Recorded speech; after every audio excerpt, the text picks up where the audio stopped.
Greetings, guys. Welcome back to my channel. My name is Monette, and this is my channel, Evolve with Monette. For those of you that are new here, I am a professional intuitive empath, and it's so good to share energy with you. I want to thank you for inviting me into your lives today for however long we get to hang out. I am so excited to share this message with you. This message has been one that's been in the works. It's been a long time coming, but a change is going to come, and maybe that is the hopeful message that you need today about your life in whatever capacity and way, that a change is here for you too. This starts out with not necessarily a happy story, but this is one that's near and dear and very personal to me. If you see from the thumbnail here, I have the hospital, Moffitt. It's the Magnolia campus in Tampa, and it's the Center for Cancer. And yesterday I had the privilege of taking my sister there. And it's a trip we've made several times throughout the years, as my sister has stage 4 cancer and she's getting ready for an upcoming surgery. But I want to tell you about all of the lessons that happened and the beautiful time we had. First, to preface it, it was an amazing time. It was a time in high sis, because I know she'll be watching this, but it was an amazing time. It was a time that was one that we didn't think that we would get because of the nature of how we could or couldn't connect. Let me explain. Like all siblings or relationships that you will be presented in your life, empath, you will have people that can be a challenge to you. My sister is my favorite person on earth.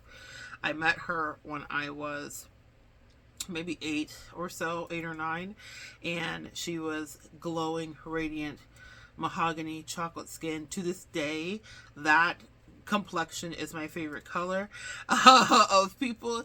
If you look like Lupita Nyong'o, if you look like who's the one her ex is dating now, I can't think of Jodie Turner, that color, delicious. And it's delicious to me because my first hero was that beautiful mahogany melanated drenched color, which is my sister. She is like radiant melanin chocolate. It's the best. It's the best. It's the best. I love her so much. And I met her, and her hair was in her back. She has this huge, beautiful, silk. It wasn't. I don't even know if it was a silk press. It was more of an afro. You correct me, sis, if you want to comment. And it was just, she was everything. She was my hero. She was dating someone interracial. When I met, it drove my father crazy. He ran the guy off with a gun. Funny story. But she was just a badass, and she wasn't scared of my dad. My dad was a raging narcissist, and he was bipolar, and my sister was the only one I ever saw stand up to him, because she wasn't raised in the household with him, so she didn't share the same fears. He never hit her, he never beat her, he never did some of the abusive things that he did to all the rest of us to her, so she would stand up to him and cuss him out, and I loved her for it. So she was my hero. Anyway, fast forward, we reconnect later in life. We know each other. She came through and whatever, but after my father died, I didn't see her for many years, and then we reconnected as adults. And we've been in each other's lives for the last 10 years or so. So, now that you're caught up, a few years ago, she was organizing a family reunion, and we were swimming in the pool, and she was eating mango off the tree from the Airbnb that we rented. She and I organized it and got all the family there. My sister is always the one that organizes all of the family reunions. She is so good at that. She pulls us all together. She makes all of us talk to the aunts and uncles and cousins that were all like, are they coming? I don't want to deal with it. Y'all know how family could be. She's the glue. My father was a Rolling Stone, so he had many kids, so there's a lot of pieces to pull together. And my sister did that and does it to this day effortlessly. It's literally her mandated mission on this earth is family. It's so beautiful. It's not my mission. It's not my ministry. And I very often remind her of that. I do not have the heart for that. I have the heart for the collective. That's my mission. That's my ministry. We all have different missions and different ministries. That being said, we're at a family reunion. She's eating mango in the pool. She's backstroking. She's, ribbing me because it's 5 a.m. and because I didn't want to wake up the house because there was a lot of people in the house. I snuck outside to the car to do my makeup, and she was swimming in the pool, and I didn't realize it, and she came up on me And she was like, you are out of control. She's like, it's 5 a.m. and you're like in the car doing your makeup. And I'm like, yeah, like I had to get ready and I didn't want to like wake my mom and like all this stuff. Anyway, so funny stories with my sister, always ribbing me, always being like, oh, my sister loves herself. Yeah, my sister knows who I am. And that's going to come into play in this story. So after that reunion, within a matter of days, literally within almost 24 to 48 hours, my sister is in ICU. And she was in a coma. And we thought we were going to lose her. And she was diagnosed with cancer. It was such a drastic turnaround from her ribbing me to us eating ribs with the family, cookouts and cousins and kids splashing and us talking and laughing and arts and crafting and all that stuff, to ICU. And I was up there with her as much as I could be. I made that trip very often. It shook me because she was my hero. That's why you needed to understand. When I met her, I looked up at her, like, you know, that song is like, radiant beam in the light. Now that's a romantic song, but that's how I felt about my sister, not romantically, but she was like a radiant beam in the night. Like when I met her, she was everything.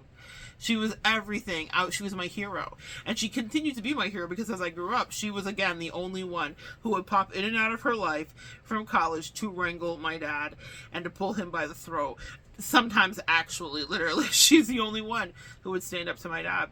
And I was so impressed with her prowess. She's a Gemini. And her verbal acuity. This comes into play here later, too. My father was an air sign as well, Libra.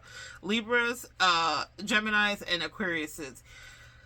Listen, the masterclass that I've just gotten in this last year, literally from my sister, from other people, from my bestie, all of these people are air signs, and I have so many lessons to teach you guys about what the shadow and the light side of that is. But with my sister, it was light and levity, right? I was back in her life. She was happy to have me.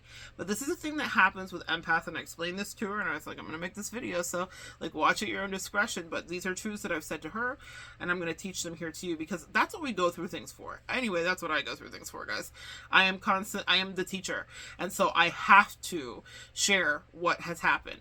And so with my sister, we are having this really crazy moment where I am terrified we're gonna lose her, and then we find out the news couldn't be any worse than it could be. My sister was diagnosed with terminal cancer, and so they give us the perspectives. This is how long she's going to make it. So I set out to make her life as cushy and as luxurious and as magical and as it could possibly be. At the time, she was downsizing the house when she got the diagnosis and all this stuff. She was in this other beautiful house, just so freaking unique and gorgeous. And my sister has a similar taste to me. She's so eclectic. And so, I mean, when I say she's the most interesting person I know, like Dos Equis, like the most interesting man in the world, that's my sister to me. I have goosebumps on the right side of my head, masculine energy. My dad is here. He approves of the message. He says, hi, sis, if you are watching. And so, and we all have similar, my dad had great taste too in like interior design. He built houses and all that stuff, and his decor was always unique and like cutting edge and all that stuff. It's so funny to think about when I look back now. But my sister and I have similar taste, and we are so similar. Out of the sisters, she's my person. You know how you have a person in your sisters? Even as we got older, I realized like, oh, this is my person. I love my sister. And we spent a lot of time together, and my love language is words of affirmation. So I'm going to tell you I love you. I'm going to edify you. I'm going to see how I can like lift you up and give you the best energy and whatever. And then I'm going to gift you I love you, okay? And that has been met with interesting and mixed responses in my life, where people either think they can take advantage of me, they complain about it. It's weird, but that is my love language, and I'm not going to diminish it. So with my sister, I was like, how can I kid out whatever I can kid out? And we did that. We kidded out in the backyard. I tricked it out. It was amazing. We had all the day beds and all the things. I was like, I want her to have a sanctuary by her pool. I want her to have everything that she wants. So I did all of that, and we've spent a lot of time around each other. I was with her a lot. And as she got better and well and got out of ICU, she was in the hospital for several weeks, and I was there all the time, all that stuff. And then there may have been a level of oversaturation. You know how they say familiarity breeds contempt? I was there all the time. I was at every family reunion. I was doing all of the things that she would invite me to. I wouldn't say no. Now, what's different about this for me, and sis, whether you comment or not, I know you're shaking your head, is I don't include myself to all that stuff. Remember I said she's a sister that galvanizes us, and we're like, who's going to be there? I'm one of the sisters like, who's going to be there? Because I understand my energy. I understand that it's precious. I also am busy. I have a roster of clientele. Thank you. Also, P.S., thank you to the 8 new YouTube clients that came through. Y'all are lovely. There's been so much. The last one I just had, the last reading I just did, that was so fun. Like, I've so enjoyed you, and thank you for reaching out parasocially to me here and trusting me to work with you. I really, really appreciate that. Thank you for inviting me into your lives to get some work done. Anyway, you guys can book me on my website, evolvingwithmonette.com. Quick plug. And my sister would approve. My sister is all about, like, advertise yourself. You should be on TikTok. You should da-da-da. You would be da-da-da. You would have already been better. You know, I love you, sis. You know, I go at my own pace. I'm a very fixed sign. I go at my own pace. Anyway, so, what was I saying? Okay, so, I'm around her all the time, and I really do believe familiarity breeds contempt, but I also am really careful with my energy. I know that my energy can be powerful. I know that it can cause a lot of shifts for people. Empath and Earth Angel, if you're watching, you need to understand that you can be a catalyst, okay? You are a catalyst. It means you will be a disruptor. When you get into someone's lives, whether it is a family member, a friend, a lover, their community is usually going to be like meerkats, like on alert. Even if your intentions are absolutely pure, and usually our intentions are. All of us aren't perfect, but for the most part, our intentions are pure, and we're just there. Now, I have another level in me where I am able to discern and see where there is fuckery afoot, and I can see what toxicity exists, and other people can tell that about you, and if they're comfortable in their codependency, they want you out of there. So there's a lot of ish talking that happens, and a lot of backbiting, and y'all, you know, maybe that's another video, but can you guys understand what I'm saying? So there has not been a community that I have not been in where that doesn't happen, and I'm literally just like, little old me, I'm just like trying to be there and maybe connect with whomever is that person.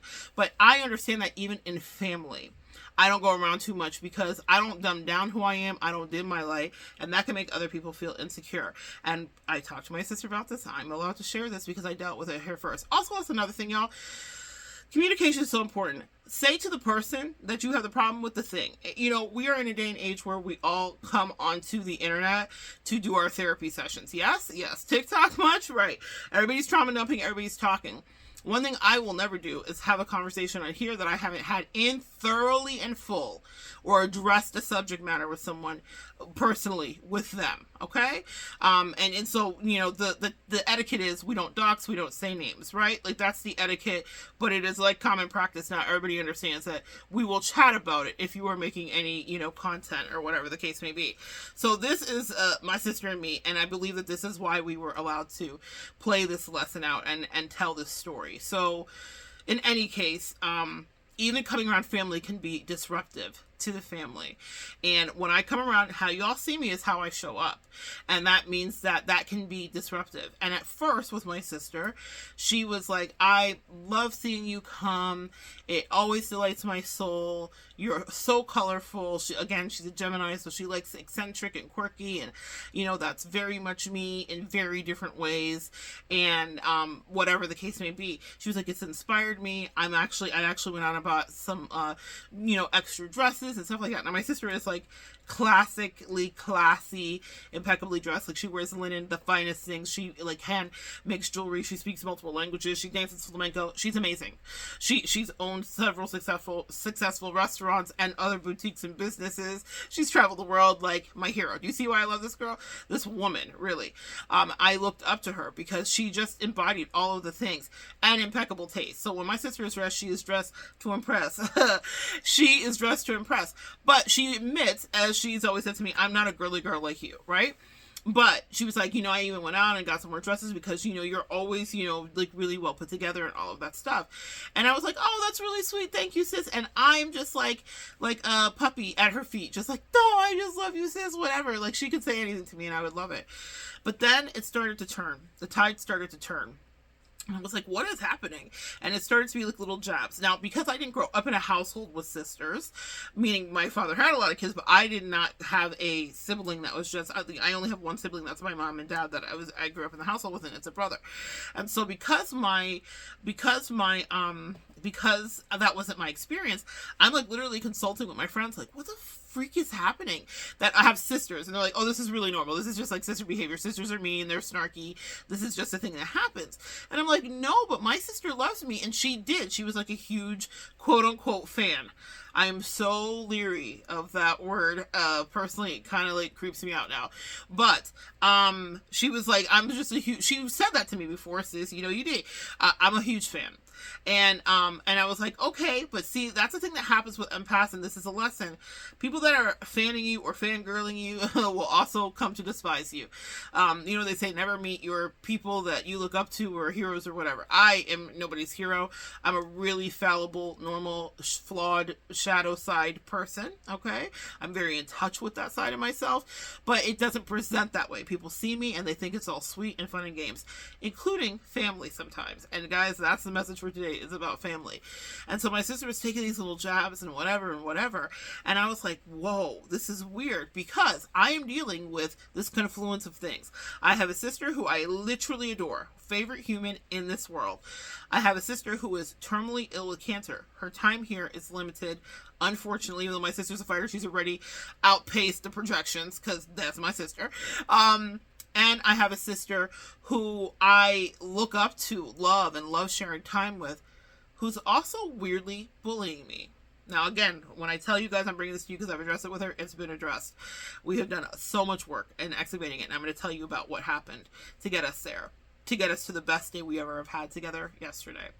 So I'm dealing with her, and I'm like, why is she doing this? And here's the thing. Remember, guys, I teach you guys about a database. Like, have a database for narcissistic behavior, toxic behavior, low vibrational behavior. Because sometimes people will come into your life, and it's all light and sunshine at the beginning, and then shit will start to shift. And you have to pay attention to the ways that they will start to devalue you, even if it is your sis. That part. Because it did start to shift. And I was like, what's happening here? And there were some things that I would override. Gaslighting, I would override. Moments when she was communicating with me, I would override. And then my database kicked in. And I was like, well, if this person was an op and they did this, and my sister, who I don't think is an op, is doing this, what happens is the faces may change, but the behavior is the same, and it lines up. You guys get it? It lines up. So if I've been in a cult and you're saying something that feels like something that was said to me when I was in the cult, but you're my sister, what do I do with that? Well, what we would usually do, empaths, as recovering codependents and people pleasers, is override that. And what did I want to do with my sister? Nothing but please her. I wanted her to have the best of everything. I wanted her to be in luxurious comfort as much as I could fiscally provide. I wanted her to have the easiest, softest life possible. She was being mean to me. It was hurting my feelings. And it was not because I had been mean to her. I can justify, like, if I trigger someone, I can say, okay, here's where I play a part in this. I take responsibility. This must have been triggering. I can really kind of assess that. I couldn't make heads or tails of it with her because I was subjective to her. And what I mean by that is, in West Indian culture, anybody that's older than you, you automatically respect. My mother is in her 70s, and her older sister, to this day, she still calls sister, you know, whatever my aunt's name is, you know, sister and her name. She is met with respect and always has been to this day. My aunt can call, this aunt, this is one of my favorite aunts. She is such a stickler. She can call any one of us in the family and cuss us out. We all just have to sit there. That is, and I know in America they're like, you don't have to sit there, you don't have to take that, and that's abusive. Well, it was Indian culture, abuse is part of it. So you just like take it, because it's like, that's your older sister. So I have been born and bred with that reverence, even though I didn't grow up in the household with this sister, that she's my older sister, and I respect her, and she is like, she's 10 years older than me. So I have a great deal of respect for her. And so I'm not going to, pardon me guys. So I'm not going to push back or any of that. And therein lies the rub. My angels were like, this is not because you've done something to her, so we're not going to allow you to justify it. And the faces have changed. but the energy is the same. And I kept having conversations with her. That's another thing. I'm really fair. I have a Mars in Libra, and that means that I care so much. Even my anger is slow to rising. Mars in Libra is not well affected. Like if you were doing Vedic astrology, they would say it is a maleficent planet placement, meaning it is a malefic planet placement. It is, Libra is about charm, charisma, diplomacy. So anger at Mars is a planet of anger and action and passion. Those two things don't naturally mix, right? Aries in Mars, that ruler, that fits really well there. But the way that I get angry is I am diplomatic for the most part, but there's a thing in me that if someone's being unfair or unjust, like I'm the underdog rider, like I am going to champion the underdog. And if I become the underdog for you, you will get the lesson in 75 different ways, because it cannot stand. I cannot stand like injustice that way. So even though my sister is bullying me, I'm like, oh my goodness, I have to deal with this. Why is she bullying me? And again, I have permission to talk about this because I triggered some insecurities in her. She said as much. In our workout of it, she finally admitted to me what I have dealt with over and over and over and over again. I just didn't think it would happen with my sister. I remember, just quick aside, to maybe bring it to maybe a thing that might parallel in your life, having like a childhood best friend who, you know, has some narky tendencies. I don't think she's full blown, but even then I understood, even though I didn't know that word, that like there's, you know, something going on. Well, she always wanted to stay in contact with me throughout the years, and I never got it because, you know, there was weird stuff that happened in high school and popularity and all that stuff. And so I was like, okay, well, good riddance, like, I guess. But she always stayed. And that's another thing, empath, please never underestimate the way that you make a mark in people's life. I know that that's my superpower, but do you know what yours is? Everybody's is different, but most of us empaths have this ability to leave an impression in someone's life where we're unforgettable for whatever reasons. And with that high school, bestie slash bully at a point, who would go out of her way because she felt, I didn't even understand it then, you know? I didn't even understand it. She would say stuff to me like, well, like in cards, she would write me a card and be like, well, remember, I'm the smart one, and she's Caucasian, so I just thought it was like some weird, because her parents are racist, and so she was still my friend because, you know, kids don't really care, but that stuff does trickle over into them. And I was like, how are you the smart one when I'm writing your papers? like sis, to this day, I'm not even kidding, I'm not even exaggerating, to this day, she called me one day, like maybe like last year, and she was like asking me questions about poetry and prose and whatever, because writing is my thing. And I could tell, I was like, is she still trying to get me to do her homework? And I was like, girl, she's a whole principal. She's a whole educator, a literacy expert and coach. I was like, no, ma'am, absolutely not. But it was really funny because I remember that was a poignant moment for me, getting that card. Like, remember, I'm the smart one. And I was like, okay, well, we're both in the same AP class, and we both like, okay, but I'm ready, and you asked me questions, but okay. Anyway, she stayed in my life because she wanted to, in her own way, and I kept her at a distance because of some of these reasons that I'm naming. I was like, I don't know what this is, but she always would say a soft spot. But I would notice that when we were together, she would want to diminish things, and she would bully and pick, and so faces change, but the behavior lines up and it stays the same. And she was really mean at like one point when we're older, and we were like met up for drinks or did something, and I just fucking let her have it. I was like, you ba ba ba da da da ba ba ba ba, and like when she saw me coming, she would like roll her eyes and like, Jesus Christ. And I was like, man, do you know you invited me out to dinner? Do you know you invited me out to this lunch? And this is like years ago when I got my like backbone, right? This is not anything recently. But what she finally admitted was she behaved atrociously, and I just fucking cussed her out. And then the next morning she called me when she sobered up, and she was like, I'm intimidated every time I see you. You are so beautiful. This is what she said to me. And you look so amazing. And which is crazy because I am not conventionally built. Come on, Maya, to fit a fashion model size. I am morbidly obese, y'all. Just to tell you the absolute tea. It doesn't matter what it looks like on your screen. And you could tell that on your screen, but if you were to see me in person, you would understand. I definitely am way past the BMI. And that means that people have treated me different all my life. And that means that before I found my style, my fashion, and my own personal swag, that people really felt entitled to treat me different. And that means that even that person that I'm talking about treated me differently. This is not about my sister, but in that regard. But bullied for my aesthetic? Absolutely. Even when my aesthetic was much better. And so she finally admitted to me, and it reset our relationship. That's why she's still in my life. You're like, why would you keep this person in your life? I wanted to cut her out a million times, but we had worked. We were in a horrible car accident together. Like, she had to be life flighted out. I had to be cut out of the car. Wild. She had to be cut out of the car.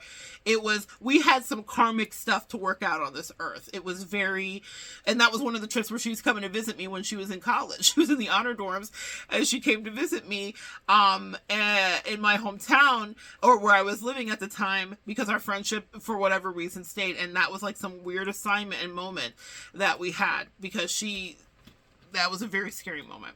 But in any case, when she says that to me, I realize, wait, all these years that you're writing me these bullshit cards about you being the smart one was just you trying to emotionally manipulate me because you felt insecure around me?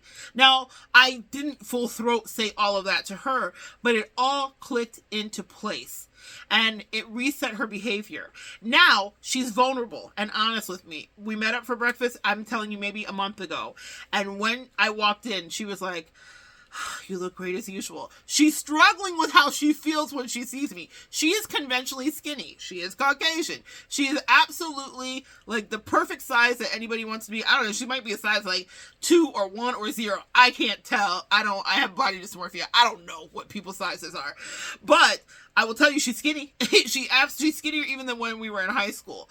And so it's so interesting to me that she had to literally pep talk herself before she saw me and was sharing it with me. That I can work with. I don't like sneaky stuff when I have to do body language reading and all this other stuff and tell that you're hating. But with her, she was just like, girl, you always look good. Okay. Here we are. You look good. You know what I mean? And I was like, oh, thank you so much. Because that I can work with. That's to my face. And that's her trying to grow and evolve. That's why I say narky tendencies, not a full narc. Because she's trying. All right? They're for the grace of God. But that is something that I have dealt with in my life. I don't know if it's anything that you can relate to. I have dealt with where the way that I look and the way that I show up, whether it was big and unkempt, before I figured out my style. I don't know if I was ever unkempt. She will always say that. She used to joke with me even in high school, like, you look like you like shop out of a JCPenney's catalog, because I'm almost West Indian. So like she cared about how like my clothes were. She would make the clothes if she couldn't like buy the clothes. Okay. So that was just the thing. I wear uniforms in school just so y'all can know how God always set me up to be made fun of. I went to a public school and my mom made me wear her private school uniforms from her country. She had my aunt sew 6 of them. So I had a different one every day, but people swear to God I was dirty, even though I was wearing a new fresh one, cleaned and pressed and ironed. Their clothes weren't ironed. My clothes were every single day Jesus sent, starched and ironed. But she made me, for all of 5th grade, I will never, that was so traumatizing, go to public school. It's the same school, ironically. The elementary school is the same school that this friend I'm talking about is the principal at now, which is like such a full circle fun moment. But in any case, that was my life. So my aesthetics have always made people feel a way, okay? So even then she was like, you look like you just had a JCPenney catalog. That was her assessment of me. But she lived in her honesty and vulnerability, and now I'm going to bring it back to my sister, and that's what helped us get past it. Well, my sister is bullying me. I'm like, what is happening? I love you. You're my favorite human. I would do anything for you. I just want to be your emotional support animal human. Like, why are you being mean to me? And then she started to do stuff like insult my intelligence, similar to that other friend I just talked about. And that's when I clicked out. I'm about to click out on this bitch. I'm about to click. That's Drake. For those of you know, I'm about to click. I'm about to click out on this. I'm about to click. All right. Someone was just trying to call. Yeah, I clicked out. I used my throat chakra fully. And I was like, okay, now you're playing games with me and I'm done.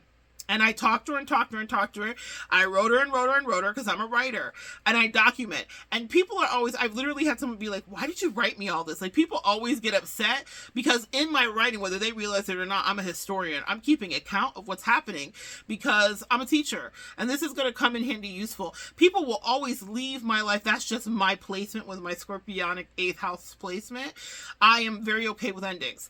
But what happens is it's a moment of learning and teaching. I get really hard, tough lessons with really diabolical or sometimes just ignorant people, or sometimes people that didn't know better. I don't know. But my angels are like, pay attention. And they have me documented as it's happening, because it's always a lesson, especially when they're not supposed to stay. When I'm never supposed to deal with them again, that's when the lessons stick in a deeper way. So in any case, my sister is bullying me, and I'm like, you're bullying me. This is bullying. I don't know why you're doing it, but you're doing it. And the same thing came out, and she admitted it.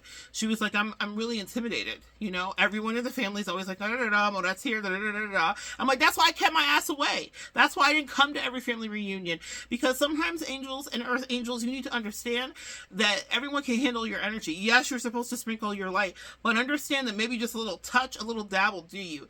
It's not to say you should shrink away. It's just that I understand people's psyche. If I was dealing with the high school bully who always, even though, you know, we were besties at one point, and I love that girl. Truly, we had a moment in time where we really, truly loved each other as authentically as we could. But, it's such an interesting thing that happens, where when you start to have a different energy about you, people feel a way about that, and people that might want you in their life will feel a way about that, and the people in their life will feel a way about that, because they're like, it's not even about all looks, it's whatever it is for you. Does that make sense? But that's just the way that I experience it. I was bullied for my looks, fat girl this, fat girl that, and even treated differently to this day by people that I think care about me, love me, or are invested. They were treating me badly only because of my weight. Like, y'all, that's just this is America, and we prize being skinny, and they might not admit it out loud, but I hear them internally. I know exactly what's going on. I know exactly what's happening. Well, with my sister, that was even happening. I had lost a lot of weight because I was really sick, and my sister was like, oh, it's too much. And at one point, my sister was like, I was worried about you because you were this size. I was worried, was it something genetic? Like, girl, y'all understand the mind effery of that? This is Gemini tactics. So when I started to lose weight, and it wasn't because I got gastric or anything, my sister was on my ass about that too. It's too much. You need to slow down. Da, da, da, da. And I'm like, I can't help this. Like, I'm dying. Like, I'm barely living. Like, I can't help this. Like, it's great. You know, we're all always trying to be skinnier, but like, damn. And I was like, can you get off my back? And also stop attacking me. And also, I love you, but this is not the way. And my angels challenged me. They said, you will have to say what you need to say with her, because your sister is not leaving this earth. God bless, until she works through this stuff, and you're the teacher in her life to help her with that. I was like, me? I'll pick someone else. I love the sister. I can't do this lesson with her. They're like, no, you're it. You're the one. Or the angel sometimes will be people's karma. We will be the way people get things done, the way they elevate. We will be a catalyst. They were like, you're it. Anybody else would be susceptible. They would do all the rest of it. And they were like, you're the one. That's it. You're Neo. You're chosen. I was like, I don't want this assignment. The only person in my life that would know about it was my bestie, because she was the only person that I talked about it. She was very close to me at the time, and she was the only person that I would share it with. I was like, it killed me to have to do this with my sister. It wasn't just like, back up off me, bully. It was complicated. And I imagine maybe you guys can relate to this if you have had a narcissistic parent. Not that my sister's a narc, she's not. But if you have had a narcissistic parent, or you have had someone with mental illness or whatever, and you love them, but you also don't want them to be like taking chunks of your flesh or your personality, or when I say chunks, like taking bites out of you because they're having a bad day and because it makes them feel better, like that high school bully used to do, until finally I shook her by the proverbial collar and said, bitch, you better get your life. And realize, like, bitch, you're the one seeking me. I never have sought you out after college or after high school or nothing. You called me for your spiritual grounding and all of that stuff. So don't act like I'm a burden and it's so tough. And finally, you hear the truth. Whatever their truth is. For you, it may not be an aesthetic truth. But for some, girl, it's such a wild 180 for me. I'm like, babe, like, are you kidding me? This is why you're treating me badly? Because my outfit's nice? Girl, you know that these clothes come off? You know I look crazy at night? I'm normal. Like, so anyway, with my sister, I had to deal with that and be like, no. And it was like a full, like, I love you so much that I'm not going to allow you to treat me this way, because you could be here, you could beat this. You could be the exception to the rule, my love, and you could live on this earth for the rest of it. And the rest of the time that you're here, you're not going to learn that it's acceptable to treat me this way, because whatever in my soul triggers you, okay? Your light will irritate their demons. And the reason I'm saying that is because it's something my sister literally said to me. She was like, I was around you, and then I just got sick of people talking about you, and I got sick, like, and I was like, okay, fair enough. Does that mean I don't love my sister? Does that mean she doesn't love me? Does that mean that she wasn't a fan? Again, that word makes me cringe now. But that she wasn't a fan of me or my work or what I did? It does mean that she was. But it means that if she could undermine me, which she admitted, okay, and she admitted other things. You know, my sister deals with mental illness. We've talked about this. She was like, we all do in my family. So surprise, surprise, me too. I deal with depression, various things like that. It comes right down from my dad. Thanks, Dad, for that. That's a legacy he left us, with all of us being fucking crazy to some degree and whatever. But for my sister, it shows up in a certain way.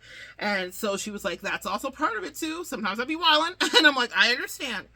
And when we talked to, what she offered me was the great gift. She said, you can record our conversation. And I knew what she was doing. Says, if you're watching, I understood, because what that was something that I can replay forever. But it was beautiful because we held each other accountable. There was tears, there was frustration, there was hurt feelings on both sides. There was real words of accountability, no gaslighting, and I was so proud of her. But before we got to that stage, I cut her off. That's what I'm saying. I cut her off completely, because I realized that to allow her to have access to me, and here's what happened, and I've shared it with her.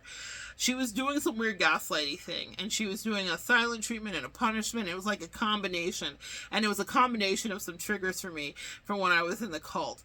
We will be informed by our past behaviors of things and people, and also my father. He was the king of a mind game, very much the king of a mind game, and he came in. He literally talked to me audibly. I heard him, and he was like, your sister is fucking with you. It's time to put her in timeout. He said, your sister is a lot like me. And they look alike. My sister and my dad favor the most. And he was like, your sister is me. And this is a game that she's playing with you. She doesn't think it's a game. In her mind, I don't think she's like, I'm going to play a game with Monette today. I think that she just wanted to see if she could, like, rock my shit. Whatever about me made her feel insecure. She was like, let me see if I can just get you off kilter and devalue you a little bit and have you be in your head a little bit. A la air signs. That's their favorite shit. And so I was like, no. You can't, because I have been downtrodden, cussed out, and bullied and treated by the best of them. Like, people have treated me like shit, like absolute shit. And people always think they want to be close to me, and they get close to me, and then they, like, devolve to that. And you're like, Monette, my introspect, is it something to do with you? Nope. I treat people beautifully when I'm in their life. Absolutely, like, pristinely. Like, sometimes the best treatment they've ever had, as said by the high school friend and my sister, who's like, you're the best person. I don't know why I was acting that way, because demonic energy is real. That's why people act that way, and it jumps into people's bodies, and you may think that you have a real friend, and then they turn into a real foe. And that's something that you need to know, okay? You need to understand that they might move. That's why I move away. When I realize, like, someone's going to try to be on some fuck shit with me, I just move away. Because that doesn't mean that they're going to treat everybody in their life the way that they would treat me. It means that I trigger them in a certain kind of way. And my mother always taught me, remove the problem or the cause from the problem. That means don't stay around people that can't manage their emotions about you. With a high school bestie turned bully, I cussed her ass out because that was on our karmic dance card for me to do. The tables were meant to turn for me to be like, bitch, there's no reason for you to be acting this way, and you're seeking me out. So if you got something on your throat, say what you need to say. And it wasn't like it happened immediately. She took a beat, she took a minute, and then said to me, B, you scare me. You're so beautiful, it intimidates me. I did not expect this of you. I didn't know what was going to happen. I don't know. People are wild. With my sister, she was similar. She was like, you coming around makes me feel away sometimes, even though I want you around. She's like, I've struggled with myself even about these emotions, because you are such a great person and you show up and you're emotionally generous, you're actually generous. That part, and I try. I'm nobody's saint, and I can be snarky and snide and full of myself and all of that. But when I love someone, I love them so completely, and I don't play games. There's no pretense with me. It's just, I love you. And so when I realized my sister wasn't going to manage her behavior because I was trying to communicate with her and she kept gaslighting me, and that's it. I will lose attraction. I will lose interest. I will lose patience. I don't have it in me for the gaslighting and the mind games. And so she was doing that, and my angels were like, you're it. You're the one that has to hold her accountable. You're either going to stay in her life and let her treat you like shit and then acclimate and go backwards on all the therapy and all the lessons and all the things that you've learned and done, or you're going to hold her accountable. And I'm like, but guys, she might not be here for long. Can't we just let her? And I was even giving the terrible advice. One of my sisters was having an issue, and I was like, God, don't be selfish. This is not about you. Other sister, our sister has cancer. Like, focus, right?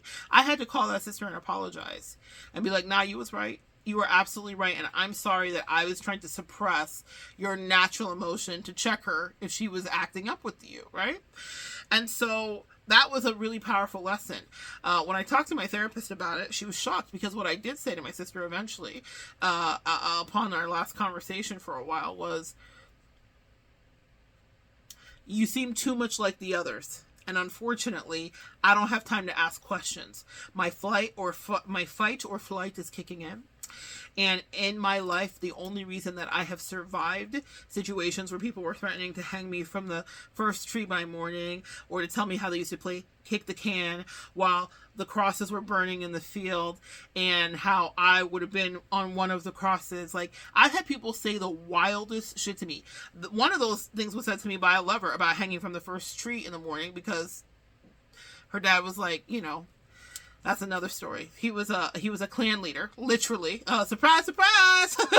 And the other thing about kick the can, his dad was writing propaganda for the KKK, and it was a pastor, the leader of the cult that I was in. Good times. I have a really interesting karmic alignment with racism in this life, but I'm always like fully enmeshed and like the only black face there, and it's like the wildest thing. Anyway, so that was what I'm like, if you are sounding like these crazy people and you talking to me and you're just my sister, then I can't sit here and negotiate with you and chat it up with you and ask you, like, what did you mean by that? You don't really hate me, do you? You don't really think I'm stupid, do you? I don't give a damn. Because what you have to know about yourself, empath, is that you're not any of the things that people are projecting onto you. That's really funny. People be talking about projection, but actually they're projecting. And so, I knew that was happening with my sister, and I held her accountable for it. And I said, I don't care if we ever see each other again on this earth. The way that I work is that I'll stalk you in heaven, and I'll give you a hug there. My therapist was appalled. She was like, you said that to your sister with terminal cancer? And I said, and I meant it. I said it, and I fucking meant it. I would have literally never connected with her again in this lifetime if she was going to treat me that way, because I worked too hard to keep my sanity. And I know that she was going through a tough time, but I had availed myself, honestly, totally and completely. I did not deserve to be treated that way. I did not deserve for her insecurities to try to take me out, diminish me, and devalue you. That's the thing that narcissists do. My sister's not a narc, but that's a thing. Devaluing is a word that we learned because of narcissistic abuse. People will put you on a pedestal, and then they'll knock you down. And they'll start to treat you like shit, and then they want you to acclimate to how they're treating you like shit and just accept it. Don't ever accept it. And one of the things that I have going for me and against me is that because of my size and because society has made it okay to fat shame and treat people that are bigger like shit, people will come into your life and they will maybe even like you at first, but because they will cave to societal pressure, maybe from their tribe and people that are like, why are you even giving this person this fat bitch this much power? It's a thing that's happened to me so many times. And then they're like, oh yeah, why am I this fat bitch? She's not better than me, because that's the ranking in society. Even though when they're in my presence, they do feel like uplifted, light, effervescent, ain't no sunshine when she's gone. Yeah, all that. Yeah. And so, but they will get into their superficial head. Their shadow side is emerged, and I'm a test. I show up in people's life. I ask God, why, Jesus, why this body? And they're like, yeah, maybe someday you won't be in this body, in this size. Like, look at Oprah. She just got her win 70 years in. But so I don't give up hope. But what I'm going to tell you is this body has made people treat me like nope. And it's an earth angel test. We come cloaked. Think about the high priestess at the door in Beauty and the Beast. It's not always weight. What are you cloaked in? Maybe that's a question for you to ask yourself today. We come cloaked, and people may think they can treat us a certain kind of way, and it is a test every time to see what is your true nature, what is your true shadow side, and what is your level of superficiality. We all come cloaked, earth angels. It may not be the way I do. So you are not me. It may not be weight for you. But we come cloaked. And people will treat us differently because of an aesthetic, maybe sometimes. A superficial thing, even if it's not a full aesthetic. And then it's very much little pig, let me in. They want to be in. They want to be in. I want to be down with what you're going through. But they can't be in because they shit on you. That their behavior is what excludes them from being under your light, your love, and your energy. That part. That's a big lesson, okay? And they will want back in, but they already showed their hand in their superficiality, in the other choices that they chose over you. If anybody's choosing, let them choose up. Let them choose what they think is better, because you're the one that fills cups. You're the actual go-getter. Empath, know who you are. And that's the thing. And then my sister said it to me yesterday, and I'm going to get there. My sister sitting with me is always, you like yourself so much. She was like, I don't think people realize that. They see you and they think it's all sweet, and they think that you're a simp, or they think that you are over giving or over people pleasing. And that's kind of like it's something I say, it's in my camouflage. I don't do that on purpose. That's part of my personality for sure. It's to love on people, to gift, and to care. But I let them languish in that false security right there, that I give more fucks about them than I really do, because I don't. Doesn't mean I don't care or don't get attached. I do. I'm not impervious to connection. I love people. I really do. But when they start to treat me badly, the disconnection is so swift and so thorough, as out of my sister's mouth. So when I told her, I'll hug you in heaven and never on this earth. You will never get to treat me badly again physically, but I'll stalk you in heaven. And by then you'll have worked out some stuff, and we can both like high five and be sisterly. And my therapist is like, that was fucking brutal. And I was like, yeah, but that was the truth. And I didn't realize it was brutal. That's another thing. I don't realize sometimes when my throat starts working, I'm telling you the absolute truth of the thing. I didn't. And for a year and a half subsequent to that, I didn't talk to my sister. I would go to family things. I would say, hello, hey sis, here's the sweet potato casserole. Or I would trick out the dessert table or whatever. That's kind of my jam. That was the thing I did a lot in the last years of my catering, was a lot of sweets and desserts tables. And so that would be the thing I would offer and bring to my family. And I would talk to her. And here's the thing. I got a lot of pressure. Under pressure, when you stand your ground, especially in a family dynamic, everybody's going to have something to say about that. I learned, okay? Because that was, again, not how I grew up. And so everybody in the family, my favorite cousin, my niece, which is my sister's daughter, who is my favorite niece. I adore that girl. She and I are like twins. In the cut with my twin, we be vibing. She's like my girly, like twin counterpart. She was respectful because she's West Indian. So she wasn't like in our business other than trying to like mediate it to a degree, but she wasn't being mean to me. She wasn't like castigating me, pushing out. I will say I really respect the way my sister raised her. There was no, sometimes family will choose sides, especially if it's about your mom. People will ride it on. And she rode, but not in any disrespectful way. She was always very respectful, always like, I'm Onette, I love you, and let's meet up for dinner and all that. Even when I wasn't talking to her mama, we was having secret dinners, okay? Because with her and her husband, because I adore them and they were good humans. Anyway, it was tough. I had to withstand the pressure because everybody in the family was like, sis, like, this is the worst time. They were me, how I was to that one sister. Like, just, it's all about this one sister, whatever. But that one sister was having bad behavior. And you were. And we talked about it. And you admitted it. And thank you for letting me do this. But she was having bad behavior. She was badly fucking behaved. And it was because she had some stuff to deal with. Since then, she's gotten into therapy. She's taken real accountability. She's been incredibly vulnerable with me and herself. First, honesty to yourself. It's not about anyone else. And so that has made it so that we could reconnect. But for a year and a half, I was on her neck energetically. I wasn't going to be involved because you're not going to have me feeling crappy about myself when all I want to do is love you. And that was her shifting. She was dealing with a lot of, unfortunate emotions around her diagnosis. Like, it's all understandable, and I understood it. I do this for a living.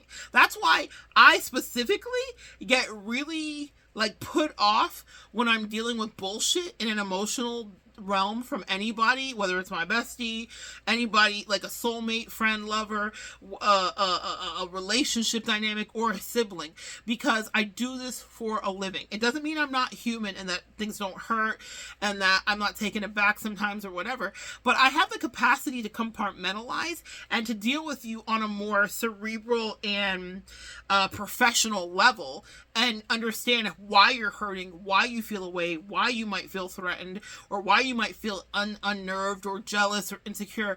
And I'm able to, like, therapize it with you. So when people choose to purposely not tap into the gift that I do have, we all have different gifts, but that's mine, empath. I'm always looking at them crazy because I'm like, do you know how I can help you with this if you would just bring it to me? But you got to be honest about your fuckery. Like that high school bestie turned bully, turned back to friend. Now just a nice friend in my life. When she was willing to be like, I feel a way around you, and so I've been mean. Yeah, I have been. I've been mean girling you. That's the thing I get. People be on some mean girl sorority shit with me, and I'm like, I don't know why. See, it's because I'm just being nice. But people will bully you if they think they can. They really will. Especially if they've been bullied before. People like that power dynamic and shift. In any case, I didn't talk to her, and I got a lot of pressure from my family. Everybody was like, you should talk to her. This is uncomfortable. My cousin called me. He was putting pressure on me. It's like my favorite cousin. He's in his 60s. He was like, you should talk to her. This is crazy. Da da da da. You know, it's not fair and whatever. Her daughter wanted it to end and whatever. Her daughter even said something to me. She was like, that thing with you and mom happened a couple years ago. Like, I don't know what it is with you and mom. And I had to circle back with her the next day. We talked. I let her get it out. And I said, wait a minute. Wait. Wait a minute. I said, I love you. This is my niece. Like, when I tell you we have zero smoke, zero. Zethro. I love this. I love her. Love her. I will slave for her. Even her mama knows, like, you co-sign for my daughter more than anybody. You will co-sign for my daughter over me. I said, absolutely. Absolutely. But what I will tell you is I circled back with her and I said, I love you, my sweet niece, my beautiful niece. And I talk to her that way. Tell people that you love them and that they are precious and beautiful and smart and intelligent. Like, love people with your words. Even if it's not your thing, trust me. Sometimes people need to hear that. But I was like, my beautiful, sweet, smart NATO peace treaty niece who's been brokering peace treaties between these two warring nations. This Cold War we've been in. Do not dismiss my feelings. Because I hold space for you. In anything she's ever shared with me. If anybody is her enemy, we ride at dawn forever. They're my enemy forever. What does Cardi B say?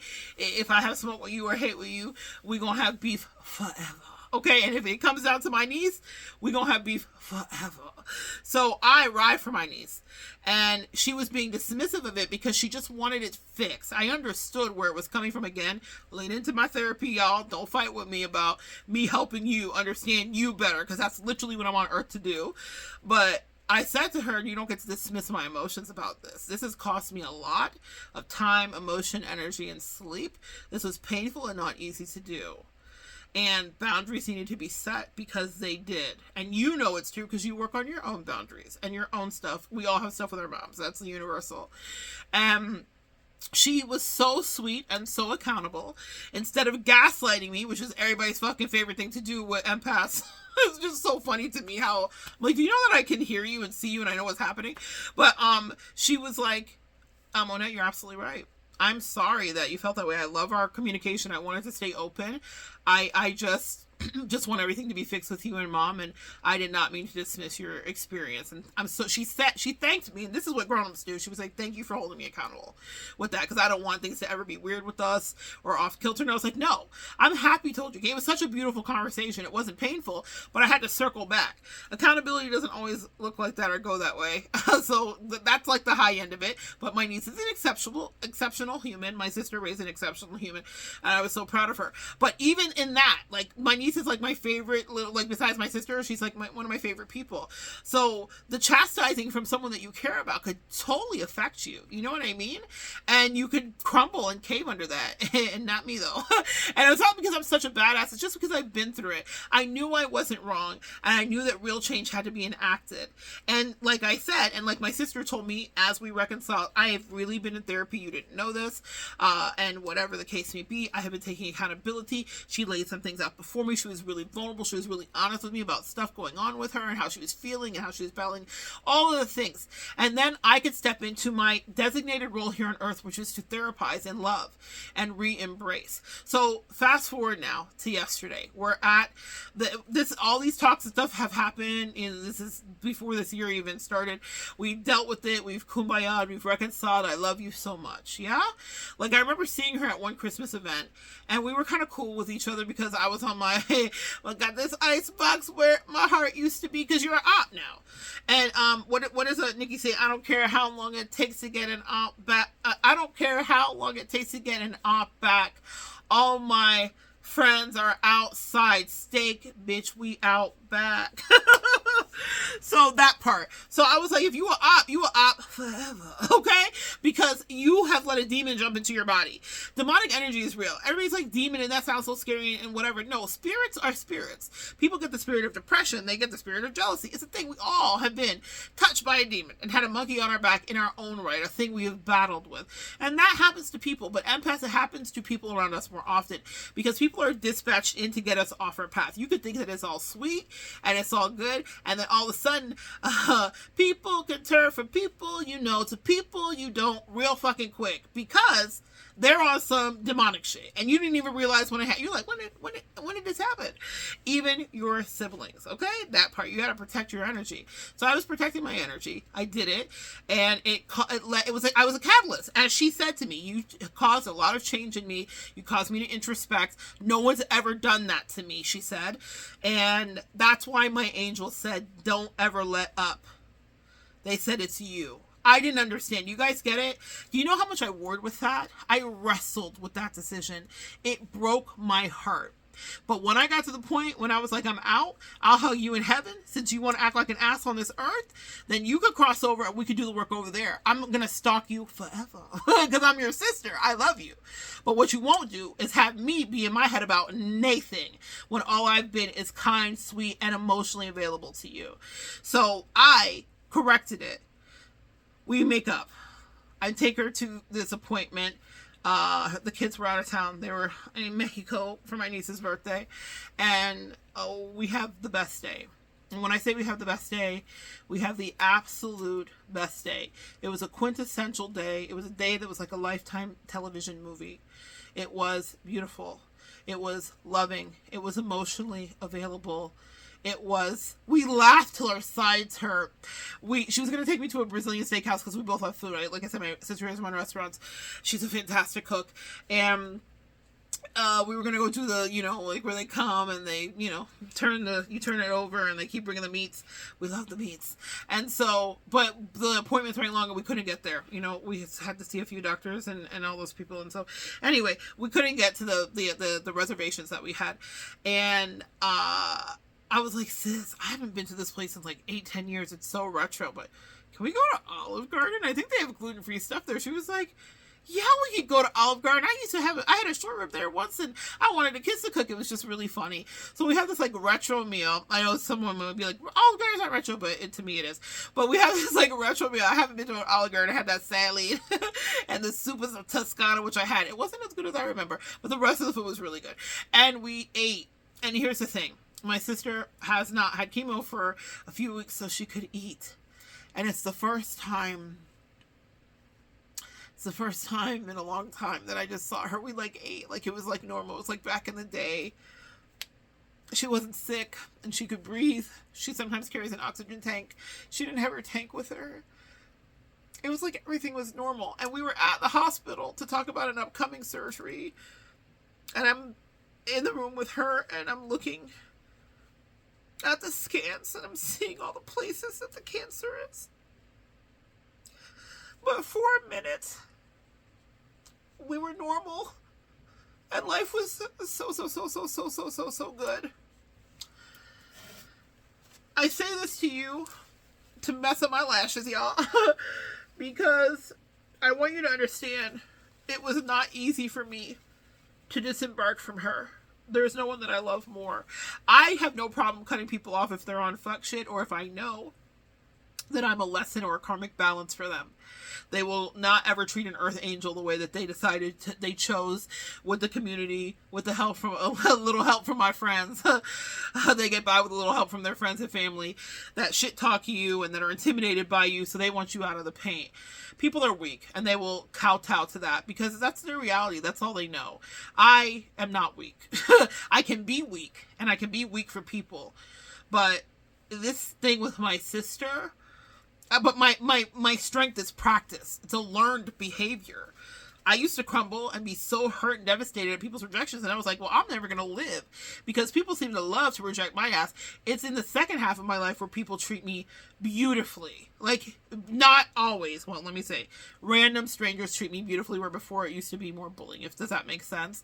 Now people treat me lovely. Like, even at the hospital yesterday, quick aside, I dressed in all rainbows because my angels guided me to, because I knew that I was going to be aligning chakras, because they asked me to be light in a place that's kind of heavy and really dark. It's a cancer center, you know, and everyone there is sick, or everyone there is a caretaker. And so I was dressed head to toe in rainbows, and it changed the vibration. And I got to see people's eyes light up, and people that were 70 and 60 and 30, like, turn into their inner child. And, you know, I had someone in the last couple of years give me some backhanded compliments about how I look like a preschool teacher. Well, I'm really proud of that, because I was a preschool teacher. You look like a kindergarten teacher. And they said it a couple times. If someone says something is like just an observation and compliment, if they say it a couple times, they're being hateful and judgy. And so, which is fine. Bright colors for me for life for that reason. Because fuck anybody that could ever think that or say that. When I saw what my preschool teacher ass vibes did, my kindergarten ass teacher vibes did yesterday in that hospital, because everybody was immediately back to 5. You might outgrow that toddler body and grow into these human adult bodies, but when we see light and color and textures and glitter and magic, it makes our inside sparkle, and we're once again, like, literally the cancer ward is where all the best food is too, PS, quick aside. So they have like ice cream and granola bars and cookies in it. So there was literally like a 7-year-old with his wife eating his ice cream, like licking his ice cream and being like, oh my God, you're a rainbow. So it just like warmed my heart, and I was so glad I was obedient to my angels, because I saw him turn back to 5, and I said, kindergarten teacher indeed. I will take that backhanded shit and spin it for something that is a benefit for actual people in energetic need. Okay, so never a lot of conversation about aesthetic. Care about how you carry yourself. You don't know how you're affecting people, you know, and you are affecting people whether you realize it or not. Okay, and so anyway, back to my sister and that moment. We're there, and we get to the desk, and I realize like how finite life is, because they were saying, okay, well, this is your last surgery for a while or whatever. And after, the lady said something like, after this, you're done and you're going to come ring the bell, right? Because when you are cancer free, I'm sure so many of you guys know, there's a bell that you ring to celebrate that you are now cancer free, which is a huge milestone for anybody's journey. And my sister said, without missing a beat, oh no, I'm never going to ring the bell. And she wasn't sad about it. That's the thing. My sister is a stoic boss. She just said it matter of fact. And I was standing behind her trying not to fucking melt. She's like, I'm never going to ring the bell. That's not.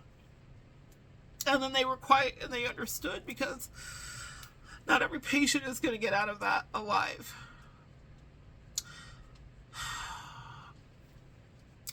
That's why I'm so glad that I stood my ground. I know this is going to sound crazy, because the day we had yesterday could not have happened if I was going to allow my sister to be shitty to me because life was not great for her.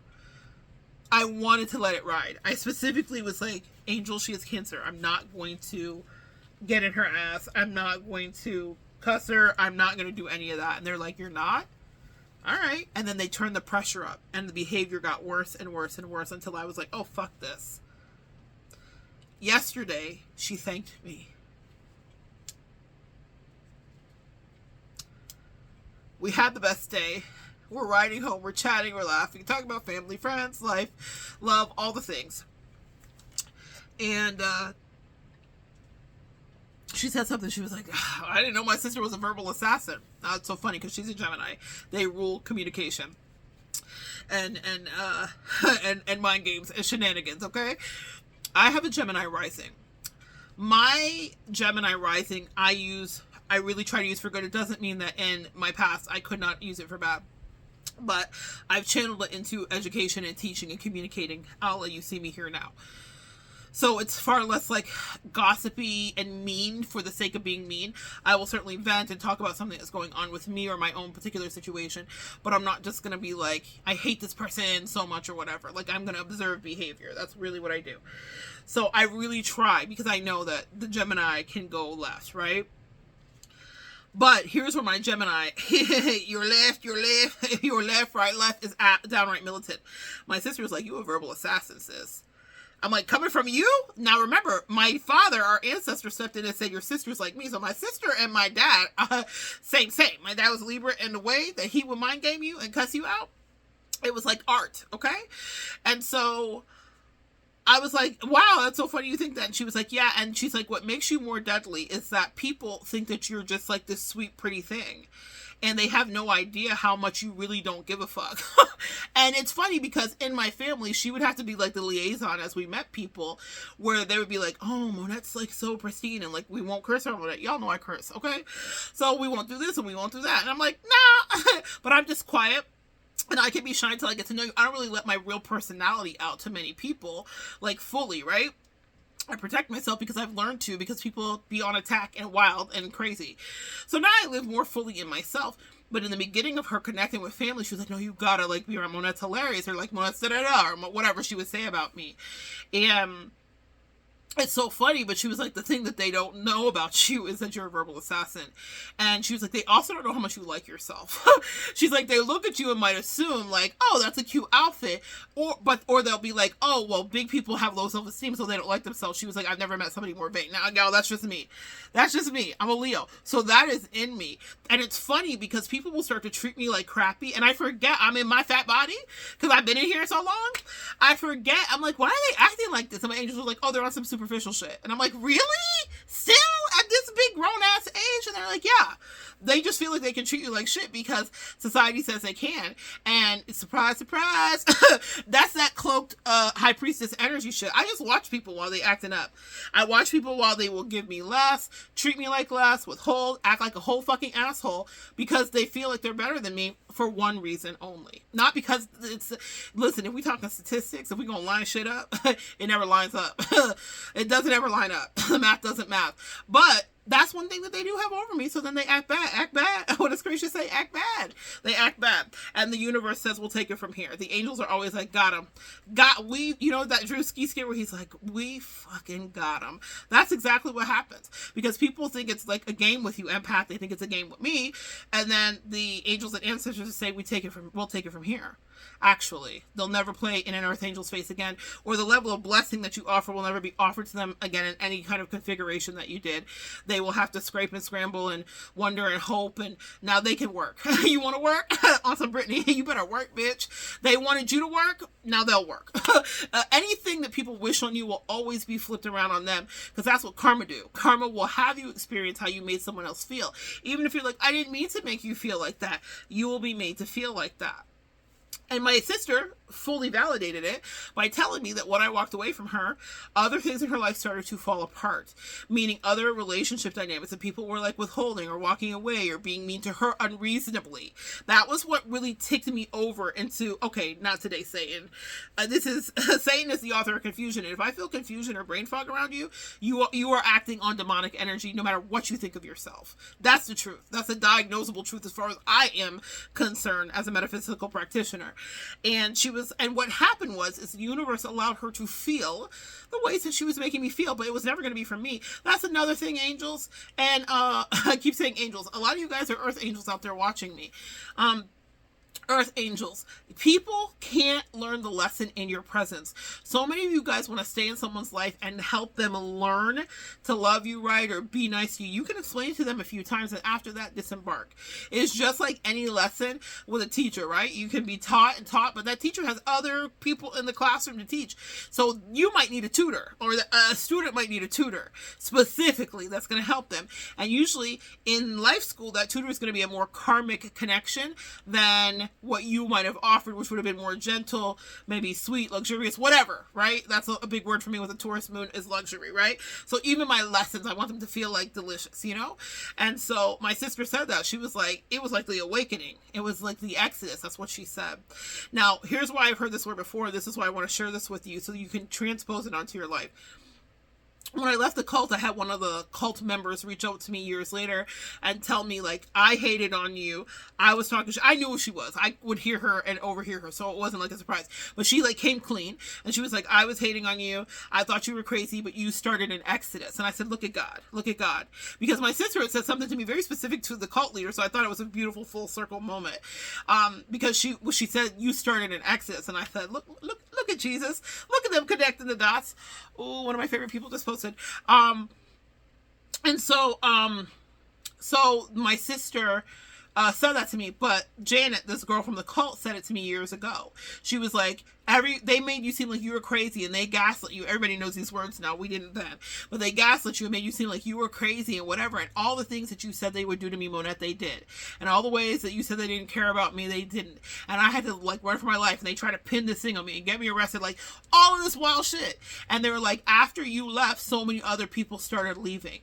See, I'm always okay to be the one that looks crazy because my instincts are so right.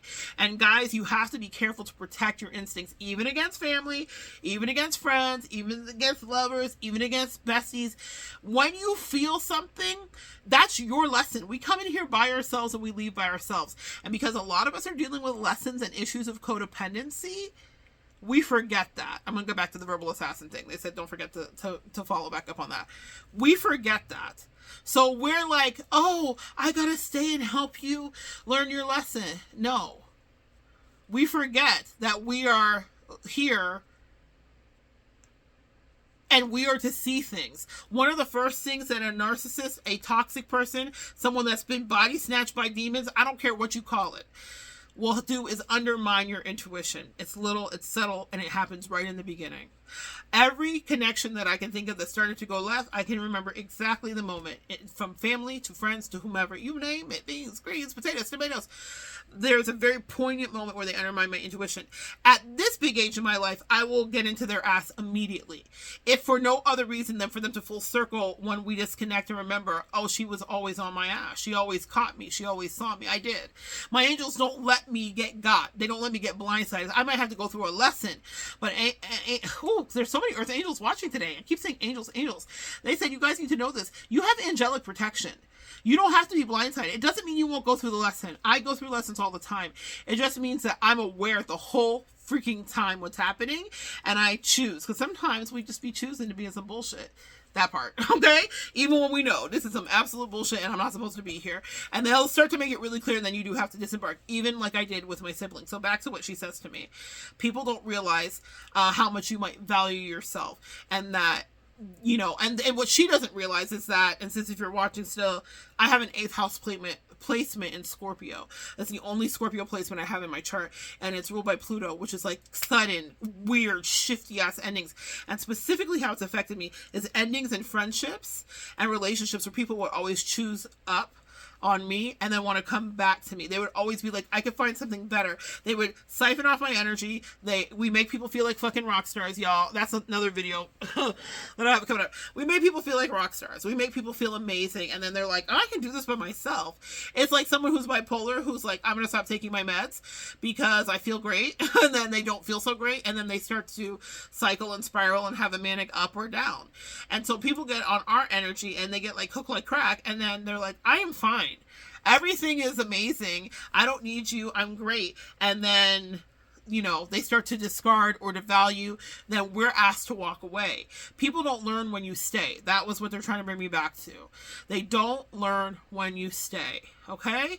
And I walked away from that cult, and everybody thought I was a crazy defector. You know, I was called every kind of things. I left the discipleship incubator. I moved into my own place, all of that. And it was a dilapidated place, y'all. But for my freedom, come on, freedom. Freedom, freedom, I can't lose. What will you do for your freedom, okay? So I did it. I remodeled a whole house for my freedom because I had holes in the floor. Because I was like, you know what I'm not going to do? What I'm not fixing to do is be here and be ate up by y'all. And that's in me. So apparently I'm here on earth to be that kind of rebel to people and their bullshit energy, no matter who it jumps into, including my sister. Okay, someone's texting me about something because I set a boundary. You see what I mean? It never ends. As I'm talking to you about boundary setting, I set a boundary with someone in my life that is healthy for both of us, and they're trying to manipulate to get their way. It never ends. All right. It is the best for both of our highest good, and they hate it. They fucking hate it. All right. Anyway, we go. That's not my sister. It's not you. This is a whole nother situation. Anyway, I will have to deal with that. People hate when you set boundaries, y'all. That part, that might be your message today. They fucking hate the boundaries. Anyway, but people don't learn their lessons until you walk away. If they can still play in your face and they can still think that like you were like, you know, wrapped around their finger or like under their wing or whatever. My sister knew I was under her spell. I loved her. She could have done anything for me and to me, and I would just be like, okay, whatever. But until I wasn't. See, I grew up. You know, that's the thing. And I was like, no, you don't get to treat me this way. I don't give a damn if you die or living. You don't get to treat me this way. You don't get to treat me this way. It's not an excuse. It's not an excuse. More manipulation from a person that's mad because I set a boundary that is healthy for us. Y'all, you also have to stay the course, okay? People do not like it when you say yes or no. And when I learn or feel something, I had a thing happen recently. I guess I'm supposed to share this with you, where I protected myself because every time I've had a lot of things in my life where people lull me into a false sense of security with them and then flip the script on me or triangulate me or whatever. And because that's happened in so many lessons, something about me being in people's lives makes, well, okay, it's not me, it's you. They need you to understand this.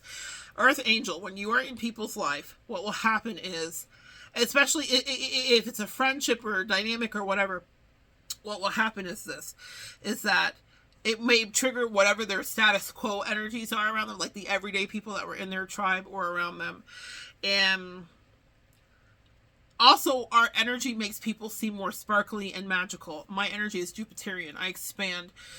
So whatever area you have fortune in, it will be expanded, okay? It doesn't mean that I make you have fortune. It means that my energy is a catalyst for expansion. I come in as a cheerleader, as a ray of sunshine, as a, you know, kind of a life coach. And I don't want to say life coach, but like a helper. I'm a reader, so I do coach people, you know, essentially. So I come in as that, and it means that there's a certain kind of sparkly light on whoever I'm around, and it means that you have the test that everybody's going through. I'm having a hard time getting this out. The test that everybody's going through is that, can you have object permanence? When we are in people's lives, we are dispatched people that are supposed to just be our person or focus with us or grow with us. Maybe there's something that might be grown or a greater expression or whatever the case may be. There's work to do, even with my sister and me, okay? And if they get distracted by what that, yeah, I'm getting like a lot of symbology and science. Something just fell randomly for no reason. Yes, we're on it. This is what you guys need to hear. People will get distracted when you're near, because a lot of sparkly things will be afforded to them. I think about this specifically with my ex. I was pouring a lot of energy into her, and I was really trying to help her ascend and grow spiritually. And she was like, I'm going to body snatch, siphon, and take your energy. She didn't believe in it at first. She used to make fun of me, all that jazz. But then all of a sudden, she wanted to not make fun of me. She wanted to be me. And that's pretty hard for her to do, as she was Caucasian and blonde and blue. Or no, she wasn't blonde and blue. Her karmic was blonde and blue. But it was hard for her to do. In any case, she started to get a lot of offers. She started to get a lot of interest. She started to have a lot of people spin the block. She started to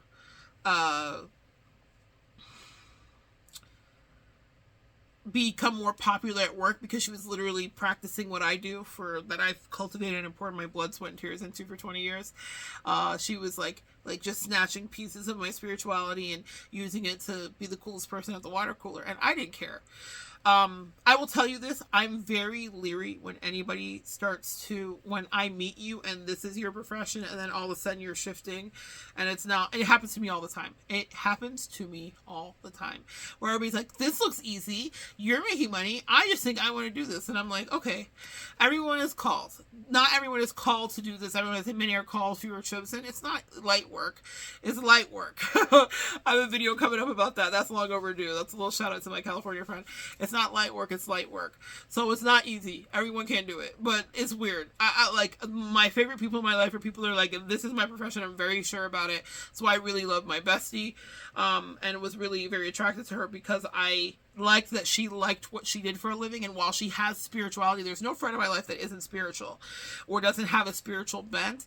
She wasn't trying to be me by any degree, and that's never happened. She has her own gifting that's totally outside of me, and it makes me feel very like not creeped out. I'm like, oh, thank you. I'm so glad that after all these years you still just like what you do, and you're very much ambitious in your field. And it's a weird thing that happens with me, but you will get around people and you will kind of like lighten up their energy. You will bring to them a lot of levity and magical things will start happening to them. Some people will be aware of it. Like my ex would say to me like, oh my God, like all these people are coming to me. She would even say in the beginning when she was still not fully body snatched by the demon, she'd be like, I kind of feel guilty because this is not really what I do.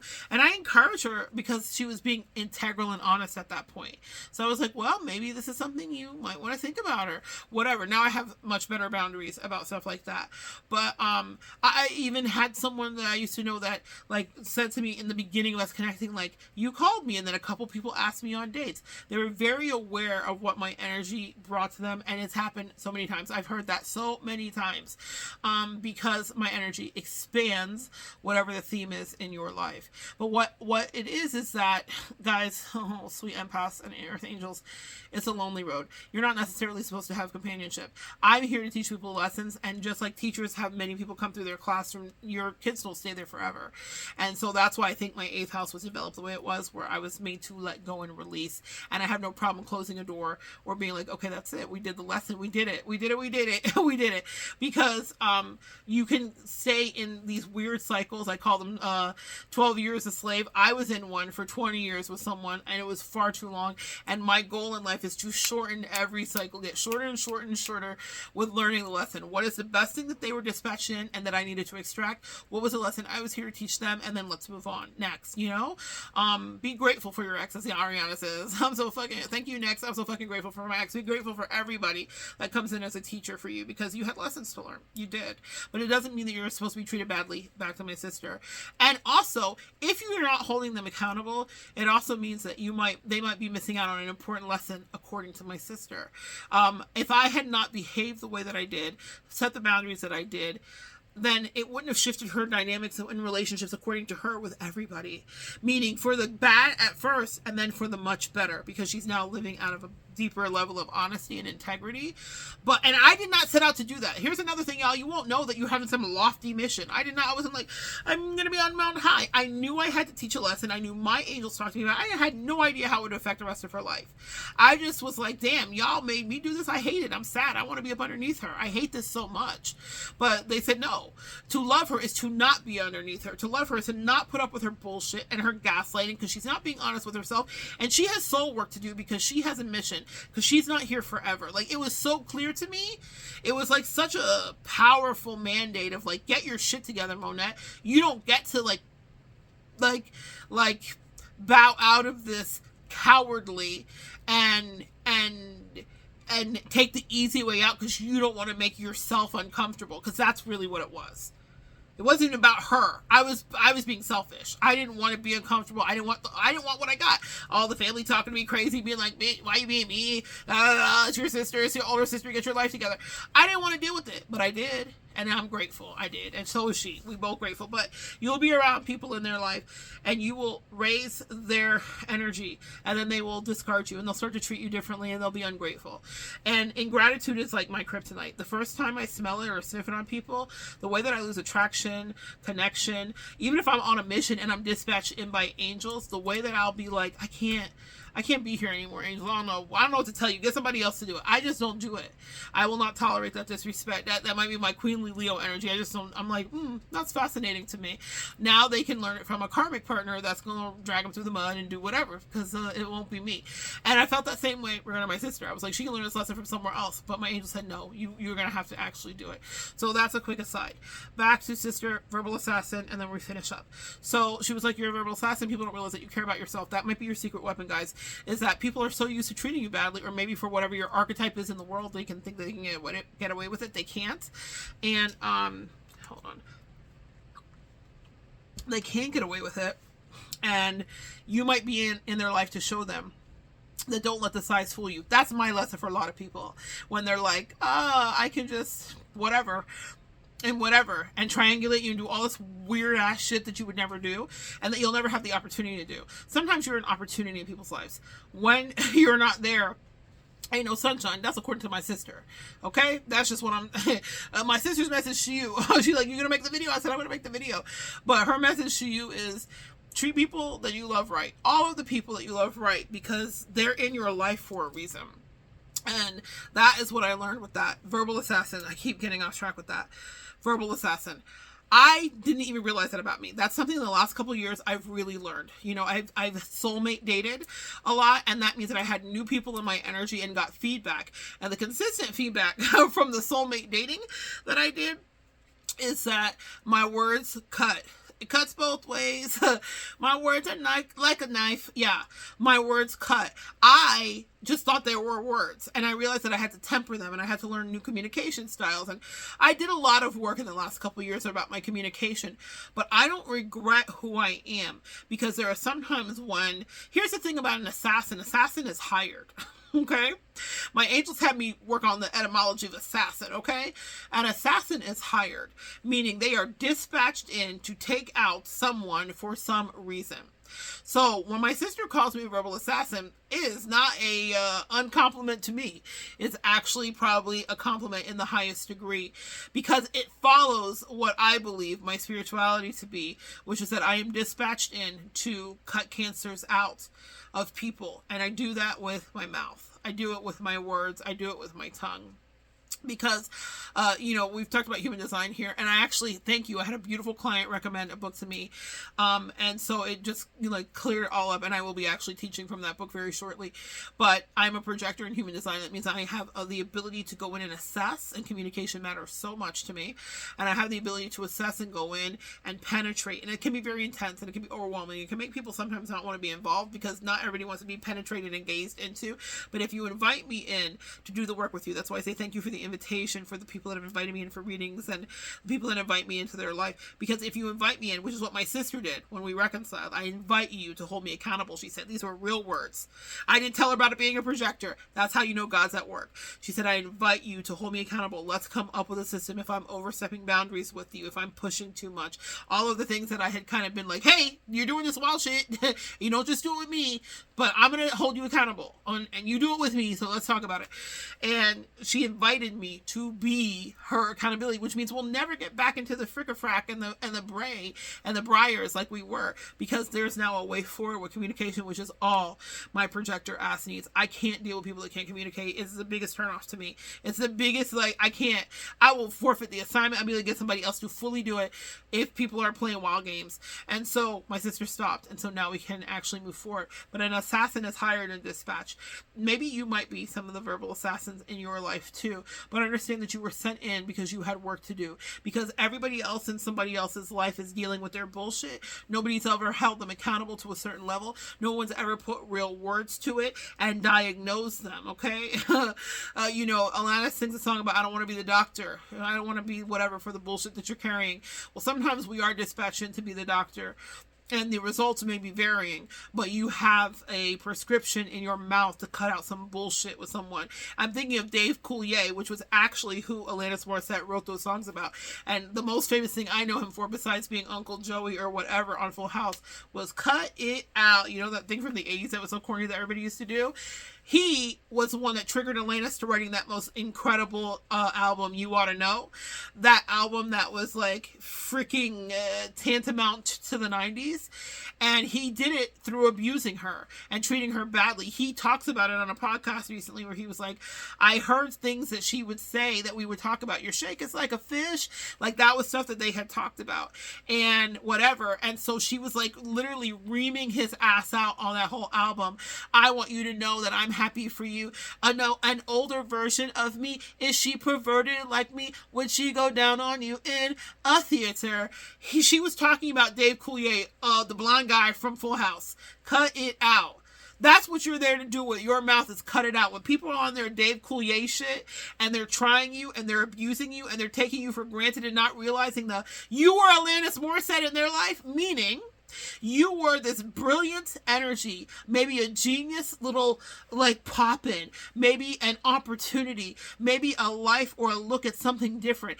Did he know when he was like, Alanis, wipe your mouth before you get up off the floor from where all the popcorn and the gum is, that out of that same mouth that he was taking for fucking granted, the same mouth that he was, you know what I'm about to say, that those words that would be the like war cry of women for 10 years. Like you can listen to Alanis Morissette today and I can pick out 4 songs right now that I'm like, B, how'd you know? How'd you know my life? But sometimes someone will have to be that sacrifice and they think you're the sacrifice. Oh, that's a word. We're preaching now. I thought it was over, but that's a word right there. Sometimes somebody will be the sacrifice, but they thought they were sacrificing you the whole time. They thought they were getting over on you the whole time. They thought it was a game the whole time. Meanwhile, the most important thing he ever did was hurt Alanis Morissette. His whole mission on earth, fuck being Uncle Joey or Tanner or whatever his name was. I don't know what his damn name was. The blonde guy, the one that Uncle Jesse, yeah, he was Joey, I think. Fuck being that. He was not here to be on Full House, the reboot part 27 with his non-achieving ass. His whole mission, come on devils, come on. That's what they said. Sometimes these devils are dispatched into your life just so that you can study their devilry and you can teach about it and you can change lives. Come on, life changer. Change lives. That's what it's about. The most important thing, oh, this is so good, that Joey, Uncle Joey ever did was treat Alanis like a piece of shit, because from it came one of the greatest musical works that will live not only in infamy, but in recording music history. Come on! That's now the angels are working right now. They said, sometimes someone will come into your life to try you in a way so that you could create art from that and you will transmute that energy. It reminds me of Kendrick Lamar, one of my favorite lines from him. He says, stop playing with me before I turn you to a song. And if you don't understand that, then you know who Taylor Swift is. And that's all I need to say about that. What has Taylor Swift built her business on? Her best work is from what she's learned from the people that she felt did her wrong or didn't do her wrong. And if you don't understand that, you know our Queen Mother Beyonce and the Lemonade album, which changed the game, where she did therapy with us about how Jay-Z was trying her and putting her through and causing miscarriages in her body. The most important work, while we can argue that Jay-Z is an artist to be reckoned with that he ever did do, was probably break Beyonce's heart, because from it she got the art. Not to say that she loved it, not to say that it was easy, not to say that it didn't cost her something. Empath, it will cost you something. It will hurt. You are human. But it is to say that we have the ability to transmute our pain into power. And our words are the things that other people might want to devour. Uncle Joey thought she was a handful, thought she was too much. I love that. She was too much, and she was just enough for us. Fucking brilliance. So let people look you over and think that it's a game. And the only thing that Joey has as fame to his name is that he was the inspiration for Alanis's pain. Look, whoever is catching it will catch it. Think about the people that have done you wrong in your life, and you're like, well, why did they choose the other person? And da-da-da-da. Like, I've asked those questions. I've been hurt. I've been broke up with. I've been underchosen, overchosen. Yeah. I'm qualified to sit here today and talk to you because I have passed through the rejection portal. I promise you. But the truth of the matter is, it is for the greater good. Because I met so many of you, specifically, some of you saying, I've binge watched your videos. I healed here. I whatever. And that's because I had pain to bring you for you to heal through. From people that do not look at me like you do. That did not see someone who is smart or interesting or funny or has something to offer. They were treating me like Joey was treating Alanis. Wipe your mouth off. Thank you, next. God bless that mouth. I don't think anybody's ever said it better. Alanis says it the best. I'm so happy. Go listen to Alanis. Someone needs to go listen to that.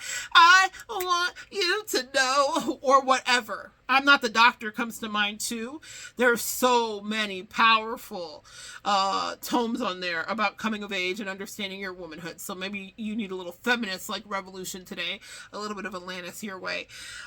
Verbal Assassin, you are dispatched in. Do not discount your assignment. Do not think that you were not sent there on purpose to do what you were needing to do. I have learned that I need to temper sometimes the way that I put. My sister literally like loaded a machine gun. My sister also carries everywhere, which is crazy. She doesn't tell you that she's carrying. We get to Moffitt, they valet you at Moffitt because everything at Moffitt is so lovely and, you know, cultivated for these patients that are going through the worst thing in life. And so it's free valet and it's lovely. And we get to Moffitt and my sister is like taking the gun out of her purse. My sister, I fucking love my sister, sis. She's like, well, I don't go anywhere without it. She has a concealed carry. She's licensed, but she's like, it's the gun. Anyway, as we're talking on the way back, she says the Verbal Assassin thing and she's like, you just like loaded and like, and see, that's feedback that I've gotten in the last couple of years of my soulmate dating, that it can be a little heavy, even for my bestie, you know? But here's my thing. The way that I see it is this way. I'm gonna justify it, right? Because it's me. When I love someone, as my sister said, the way that you're protected from knowing that part of my personality, you know, I was like 8 years into a friendship with my bestie before she ever heard me talk that way, and it wasn't to her. It was to a soulmate person that I was dating that tried the ever-loving fuck out of me, and I was sick of her, and we were like a couple months in, and I was like, yeah, I'm done with this. And I told her exactly who she was, and who she wasn't, and who she would never be. Because she had pissed me off. If I love you, I will temper that energy to a degree. But if you're trying me and it's a repeated trying, then you're going to get that energy from me. I remember my bestie coming out of the bathroom. We were like out of the country and I was officiating a wedding. I think it was her daughter's wedding. And she stepped out of the bathroom and she was like, I have never heard you talk like that. And I told her, as long as we're good, you never will have to hear me talk like that. Because that is reserved for people that are overstepping my boundaries. That is reserved for people that are on some bullshit and they've never had anybody tell them that they were on some fuck shit before and they needed to hear it. I have no problem doing that. That's what I'm here for. If I care about someone or if I'm in a softer stage with them, I will temper.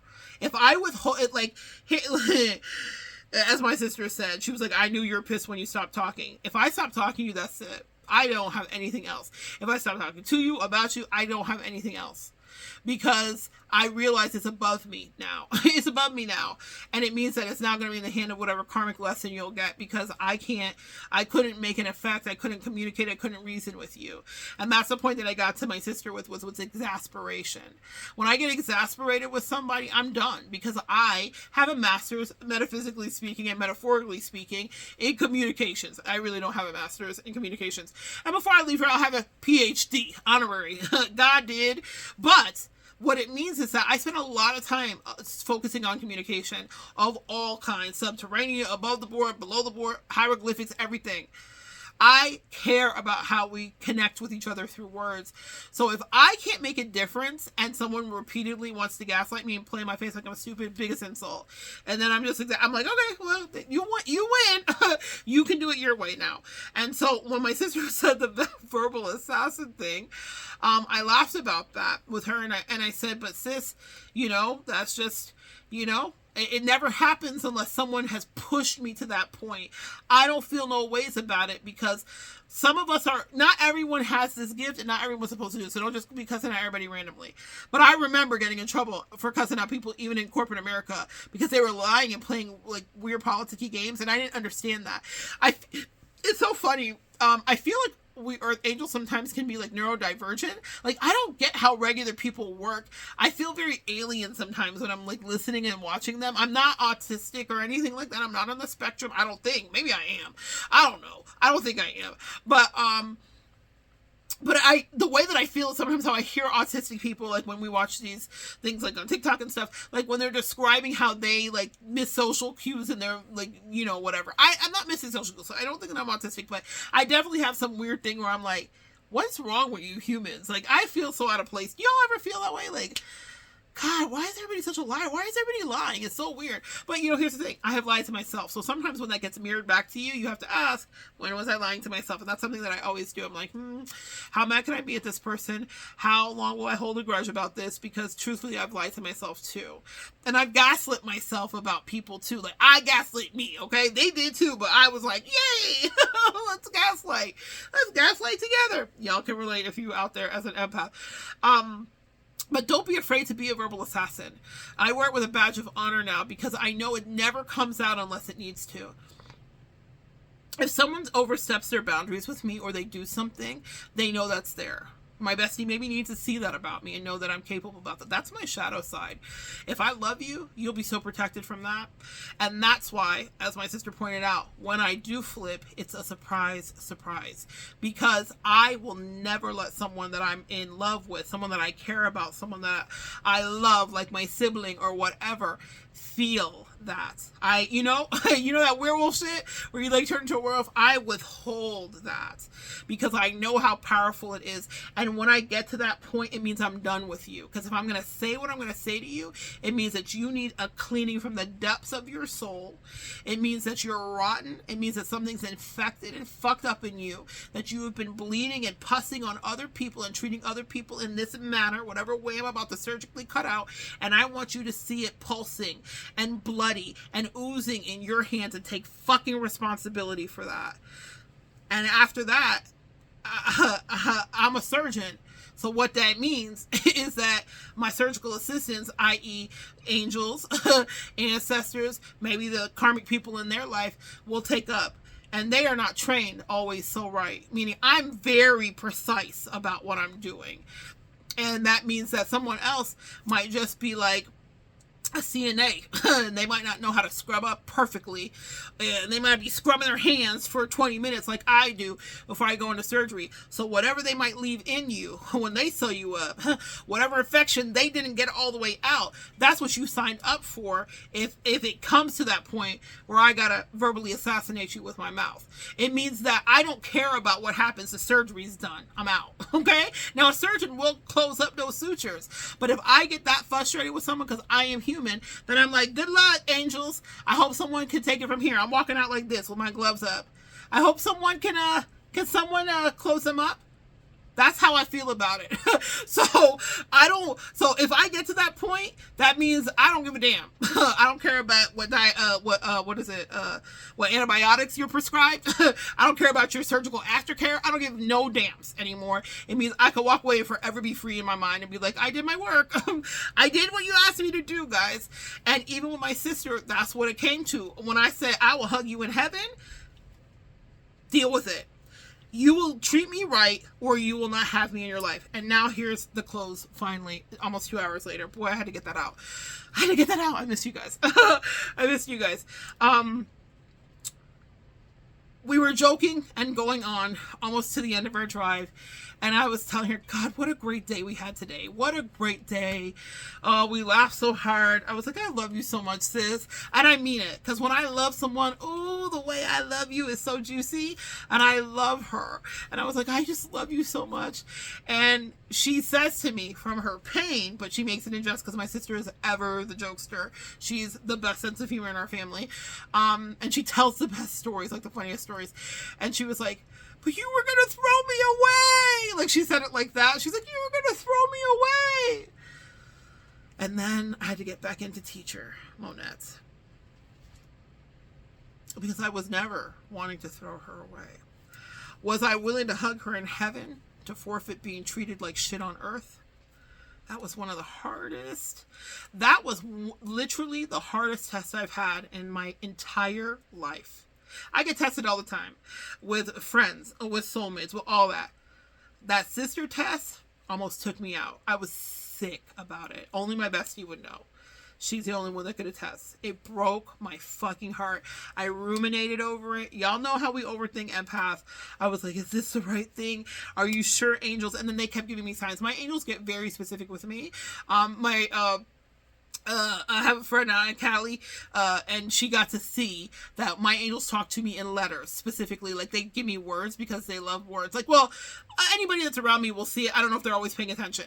But, like, specifically, like, words would pop up on cards and stuff that would be pertaining to exactly what we were talking about. My angels love me, so I get words, and I get heads up, and I get heads up about other people, and people spinning the block. I had a really interesting thing happen recently where someone's ex's name came up on a phallic symbol, spelled exactly how they spell it, and their name is not Rick or Bill. It was a very, like, not a different name, but not a name you would just see on a sign, and ancestors were looking up at it, and I was like, oh, back to the streets you go. So, but it was like, or the block spin will happen. I mean, it will be up to that person what they want to do, but it was just so funny because I was like, hey, do you know that this is, like, this energy is coming for you? Like, I'm just very in tune that way. So, I don't know how I got off on this tangent about words.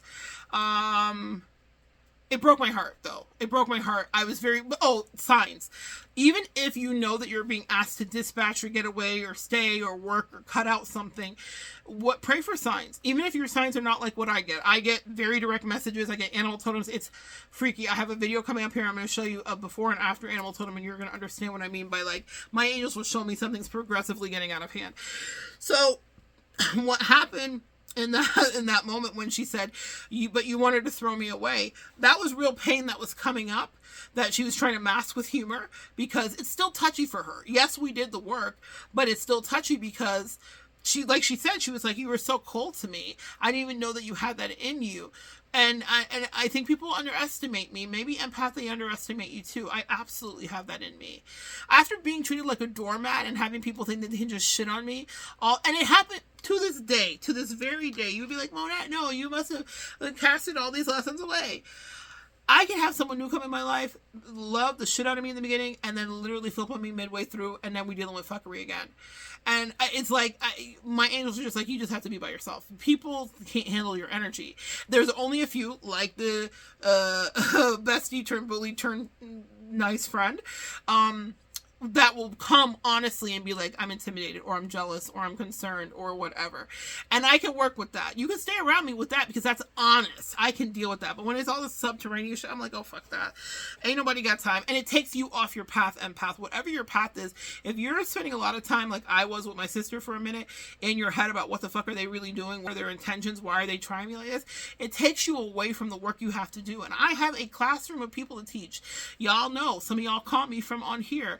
I'm working with people from sun up to sun down, sometimes all through the night.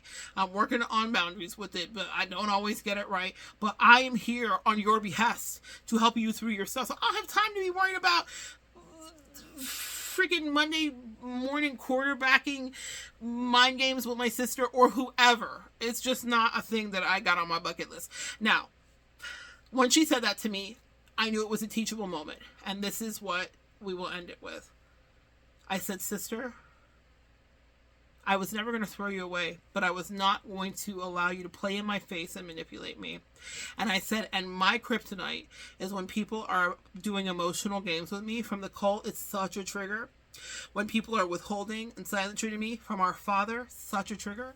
From my first ex, not first ex, but the pivotal ex that was my toxic ass twin flame that catapulted me into like ascension.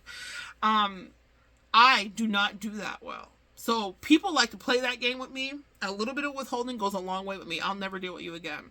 Because I'm like, this is what you're trying to train me to and acclimate me to. And that's it. Say less. Train somebody else that's dumb and that has time for that shit. I actually have real work to do. And so even with my sister, that's what I told her yesterday. I said, my love, I love you endlessly. But what I'm never going to do is allow you to fuck over me when all I've done was love on you. And I've given you nothing but love, and all you had was criticisms and jabs and bullshit, and you admit that it came from this low vibrational place, whatever that is. You will not always be able to identify with everybody what the low vibrational place is. And guys, I advise you not to stay there and try to figure it out. When you realize that the devil's jumped in their body, get the fuck out. Cut it out. Dave Coulier, cut it out. She broke up with him, and she wrote the best album of her life. Enough said. That's exactly why he was a karmic soulmate in her life to get her to get to work. That part. And my karmic soulmate in my life, my toxic twin, got me to get to work. Those videos that you guys watched a few years ago all came from the pain of some bullshit and fuckery from someone playing in my face and rejecting me. And rejecting me so much that I had to reject them. Does that make sense? Like, these people be on some victim shit. I'm like, bitch, you know how you were acting this whole time? So I had to walk away from my 20 years of slave bullshit and then actively dodge future minuscule bullshits because we will be repeatedly tested. And I know I can just hear people right now. This is why I want a hermit. This is why I don't want a relationship. Everything sucks. Everybody's the devil. Listen, y'all, we're not on earth to hermit all the time. You can like lick your wounds. You could do that. But life is divine. And people are divine. And connections are divine. And soulmates can be divine. And they can be on some bullshit too. But your discernment is something you are in charge of. It's something you get to do. You don't let them lead you astray into crazy if they are crazy. And you can discern that pretty quickly, and then you move on. And there's new delicious soulmates that will abound and come down. Take a break or not. I'm never going to... Listen, I rule love as a Leo. I rule dating.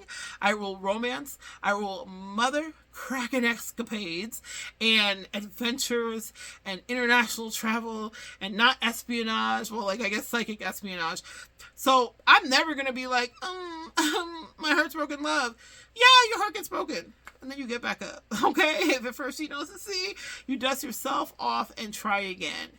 If you're feeling like a pimp, go and brush your shoulders off. Ladies, it's pimps too. Brush your shoulders off and you keep it moving. Because there's so many beautiful lessons. And if it turns toxic, then eject it. Be a verbal assassin and cut it out. When I said to my sister, I just could not stand to be emotionally manipulated. Whether it's coming out of your mouth or anybody else's. I'm not here to be played with. And you don't know the level I've been played with. That's another thing. And another thing. While you playing in someone's face, you don't know what they've been through and what kind of trigger that is for you. People are crazy out here. People are stalkers out here. People are crazy. People have murderous tendencies. And what I heard for my ex from the 20 years a slave thing was she manifested someone that was like quite sociopathic. You know, she didn't want to learn the lesson with me. She was acting like I was an asshole. And I was like, okay, say less, all right?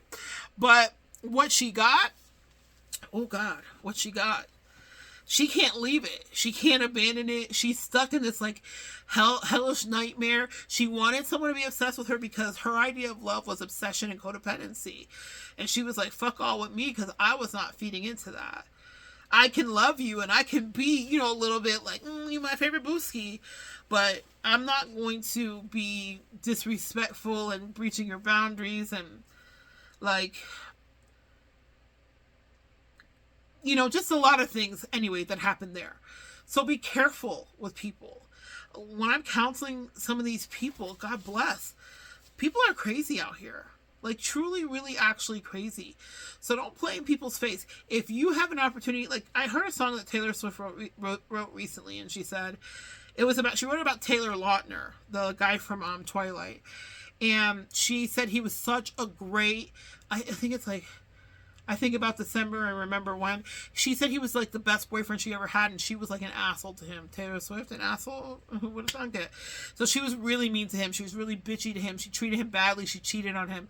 And she was like, this is me going back saying that I'm sorry for that night. Like, she's apologizing to him in the song. I can't sing, y'all. That's not my gift. But she's apologizing to him in the song. And she's like holding herself accountable for really crappy behavior. We have all done someone wrong. We've all been someone's karmic, someone's villain in their story, right? But that song is what I think of when I think about how we can... We're all here. I keep seeing karma. We're all here to learn these lessons. And you might be someone's karma. They might be your karma. You know, like, you just have to... You have to figure that out.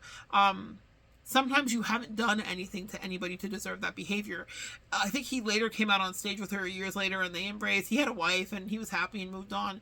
But imagine what he went through in his soul thinking like, God, why did she treat me that way? Like, I loved her. I was obsessed with her. I thought she was amazing. I was her biggest fan. But Taylor wanted to have shitty other boyfriends, of which she did, which we heard the songs about, that were predatory and wild. And there wasn't enough love that Taylor couldn't have stayed in her life and loved her so well that she would have stayed with him and treated him right. She needed to learn those other lessons in hell. Sometimes empath and earth angels, since there's so many of you watching, you need to learn the lessons. And sometimes people need to learn the lessons regarding you. You've learned your lesson if you're here. You've already done the work you needed to do. Sometimes people need to learn the lessons about you, and that someone like you doesn't come along all the time, and they could let their tribe, friends, family get in the way, or their own ego, as my sister would say, and her own stuff get in the way of loving me right. I am a rarity. And you are a rarity too. And it's something that people will want in their life, but they don't get to shit on you. That part. That absolute part. So when my sister said, you were trying to throw me away, that's maybe still a piece of her perception. And sister, I'll say it again, if you're here still watching, never was I trying to throw you away. Not ever. But I was not going to stay for toxicity, because you don't deserve that, and neither did I. I had to walk away for we. Because it was the right thing to do. Because you had work to do, and I did too. And I'll wrap it with this. Ain't no sunshine when we're gone, my good sis, my good sir, my empath, my earth angel, my light worker. It is light work, but it is not light work. It is heavy. Heavy as a head that wears a crown some days. Heavy as a verbal assassin's tools. When they have to cut out a cancer and then walk away, it sucks. It's not easy, but you're not here to be anybody's patsy or doormat. You probably lived a lot of lifetimes doing that, and you incarnated into this one to be accountability, to have a day like I did yesterday, where you can actually exist in vulnerability. And even though she said, why did you throw me away? Why would you want to throw me away? No, nay, never. But we had more work to do. And I'm not going to do the work all by myself. That's another thing. People will have you.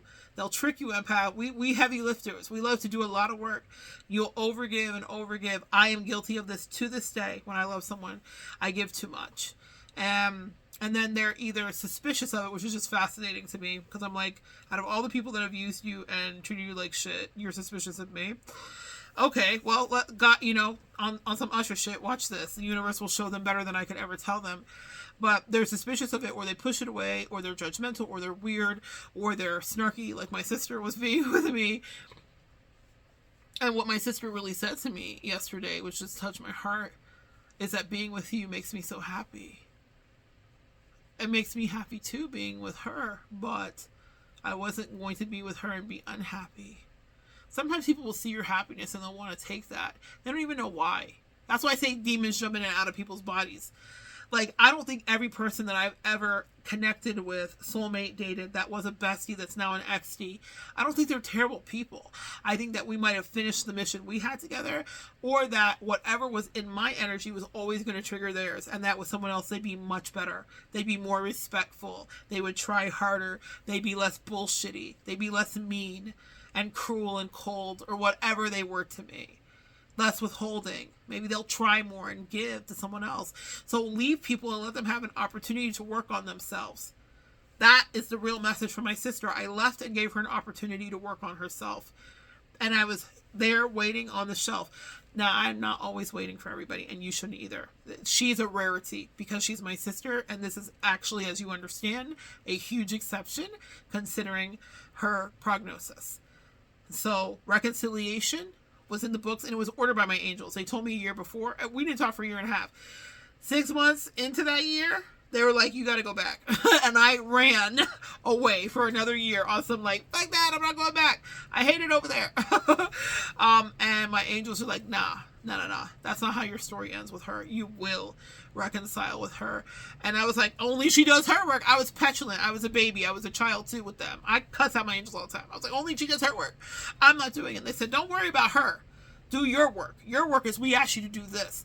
People think that, y'all, I take my work and my spirituality so seriously. Not myself. I can be a joke sometimes. But I take them, my angels, my guides, my ancestors so seriously because they never, ever lie to me. They never lead me astray. They protect me in every way and they bless me. God did. God did. Even in the midst of a storm, even in the midst of rejection, even in the midst of someone treating me like shit, they are like, we had you here. We were always your protection. God did. Ain't no sunshine when you're gone, as my sister said. She said that to me yesterday. Ain't no sunshine when you're gone. And I realized the power of my presence and the power of my absence. But here's the kicker. That was there all along. And for you, empath, you've always been that strong. The power of your presence and your absence has always been in you. It's just that you had other light work to do, and it's not light work, is it? The power is in you on some Captain Planet shit. I feel like I'm Captain Planet right now with my colors right now. I'm feeling very earthy on this blue and green planet. The planet that you're saving are the people in your life. It's the community. It's your tribe. And if someone's not matching your vibe, even if it's your sister, then it's time to slide. Let them figure it out. And if they're supposed to be in your life, they'll come back in their own way. In my case, though, because it's my sister, that was the exception. It doesn't usually work that way for me. I do know people that have had a lot of blocksments happen in their life, actually, and I think that's amazing. That Scorpio placement in my house makes it so that that door's shut forever. As Cardi says, forever. Forever. But that's okay. That means that I know that I was a catalyst in a great way and that they will move on and have brighter days eventually. They'll have some karmic ones too, but that's what they chose because they didn't want to do the work we had to do. And that's life. That's life. Out of the tree of life, I just picked me a plum. Sometimes when you're doing this work, it doesn't feel fun and it feels like you're getting played. And sometimes you are. But it never goes far with your spirit team. Never, never, never. They never let anyone really get too much past you because you have other angel and light work to do. Earth angel work to do, very specifically. So pay attention to your next assignment. Where are you being dispatched? Is it for self-care? Is it just for you? Is it for work? Is it to go to a new boo? What are you supposed to do? But in between any of these moments where you take a break, because I didn't get a new sister because me and my sister took a break, I did a lot of self-work and introspection, and I was sad for a bit. But I moved past it, and I was not sad also. And I showed up to the reunions, and I had the sweet potato casserole, and I did the tables, like I said. But what I wouldn't do was let my sister anymore get in my head. Because it was so much less about me, than it was her own energy and insecurities. And people will project the actual hell out of that onto you. And you'll be like, oh my God, what did I do? You didn't do a damn thing. You existed. You showed up. You listened to your angels. You followed your next assignment. You were dispatched to where you were supposed to be. Maybe you were supposed to shake up the community. Maybe you were supposed to shake up someone's sanity. Maybe you were supposed to shake up someone's stability. But you were there doing exactly what you were asked to do. The good work that you were dispatched in, that the Lord sent you to. Never doubt it.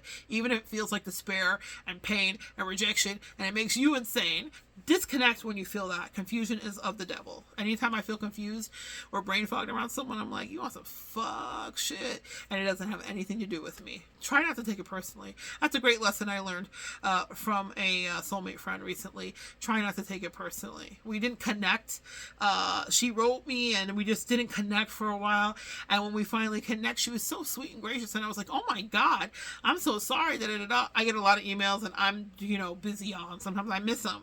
And she was like, oh, I didn't take it personally. I knew that we would connect when we were supposed to. And boy, did we connect. When we did, she came in and she was such a catalyst for so much great change. Thank you so much. And so much great change in my life. And just such a great platonic friend. I'm so grateful for her energy.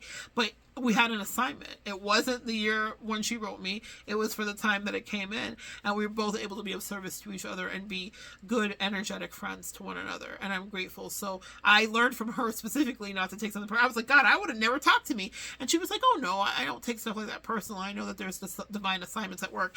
And while I know that, you see why you need other people in your life and other soulmates? Because they teach you lessons that you would never think about. I know that cognitively, but when she said it to me, I was like, oh my God, she didn't just say it to me, she demonstrated to me in action. She didn't treat me like crap. She was kind to me and welcomed me in when it was actually the right timing. Powerful lesson. You never stop learning. Everyone is a teacher. Who are you teaching today? What is your lesson? Pay attention to what your friends, family, and your siblings specifically have to say. And love the person that is sent your way. Life is short. If you are in a situation where you're wasting your time or someone's playing in your face, get the fuck out of there. I cannot tell you how important that is. Me and my sister were both talking about how we understand life differently. We were talking about our travels and where we want to go coming up, and she was teaching me like her tips and tricks for getting the right airfare, because my sisters always want to catch a flight.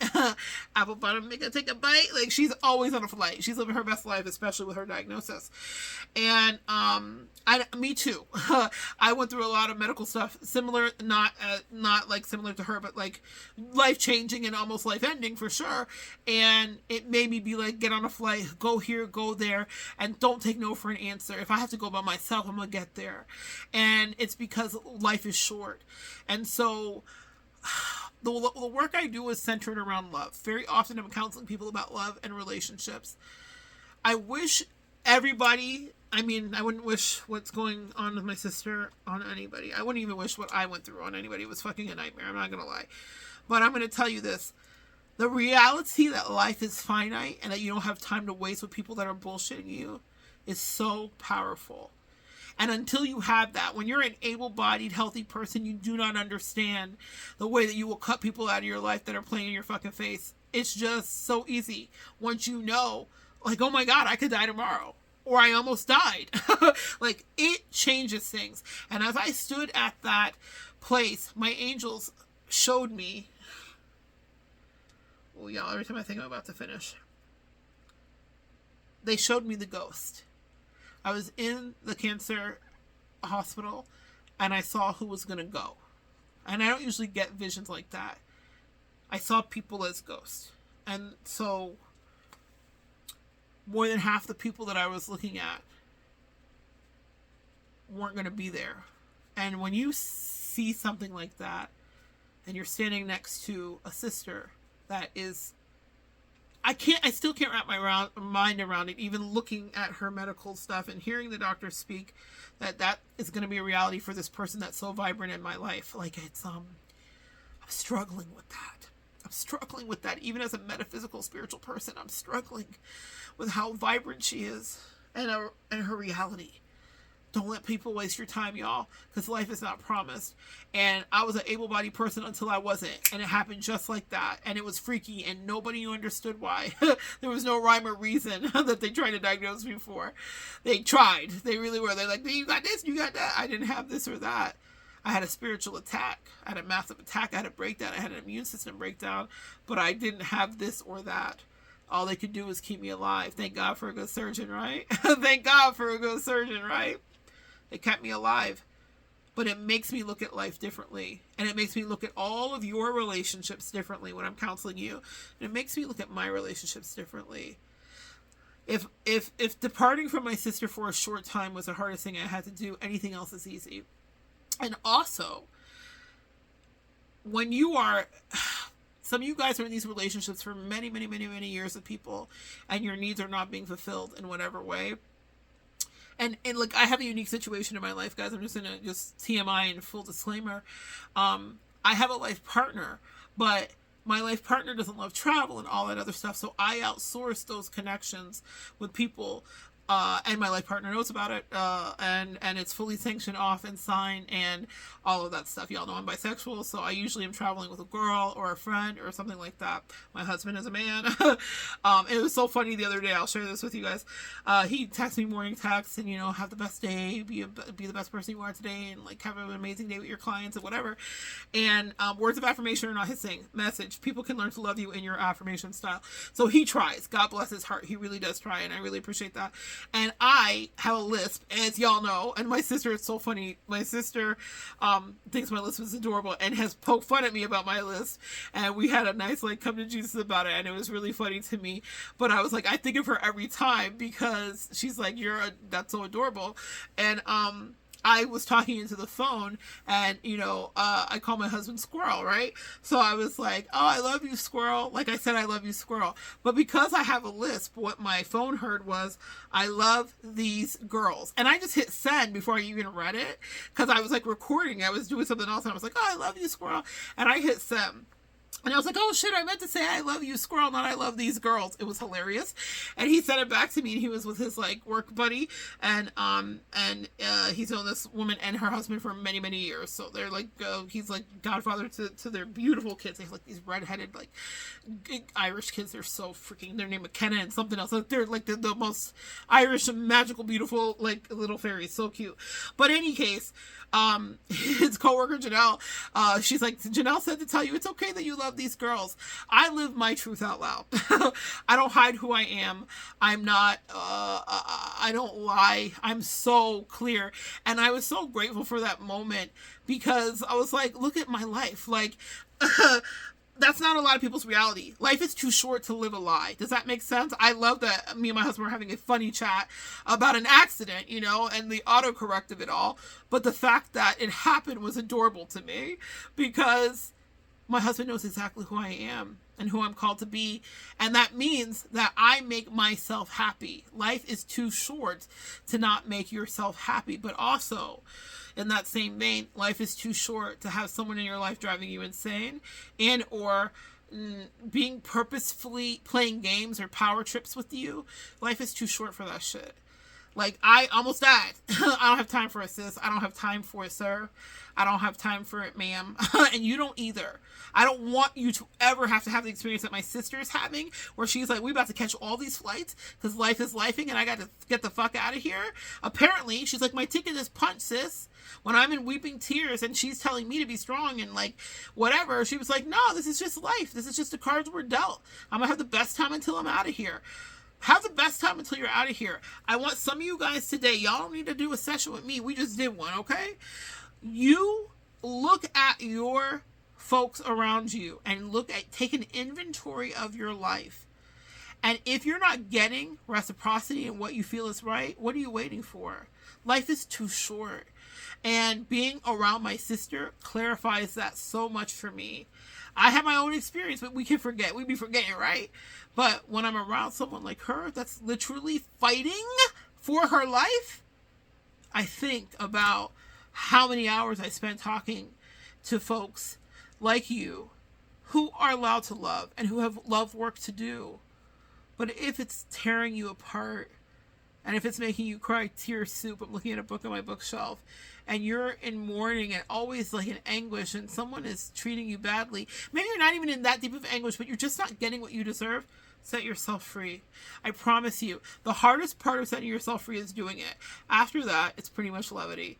I know you're like, no, that sucks, I hate it, I'm going to cry. Yeah. Sometimes you'll have some of those emotions, but what you're going to have more over than that is the freedom to actually connect with someone who values you and who cares about you.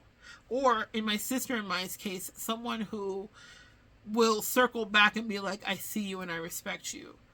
Now, again, my biases don't allow too many circle backs from folks, okay? Not everybody deserves that from you, especially when you give them a lot of fair chances. I'm the consummate teacher. I give a lot of fair chances on the front end, so that way I feel no guilt ever when I disassociate.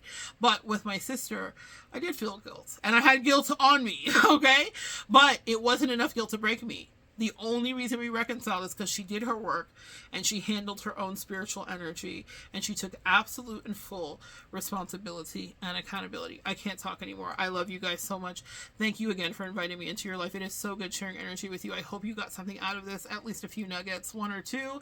Listen to it on fast forward. I should say that at the beginning. I'm probably going to type it into the title because this is a long one. All right. Come back and join me next time, guys. We'll continue to evolve together.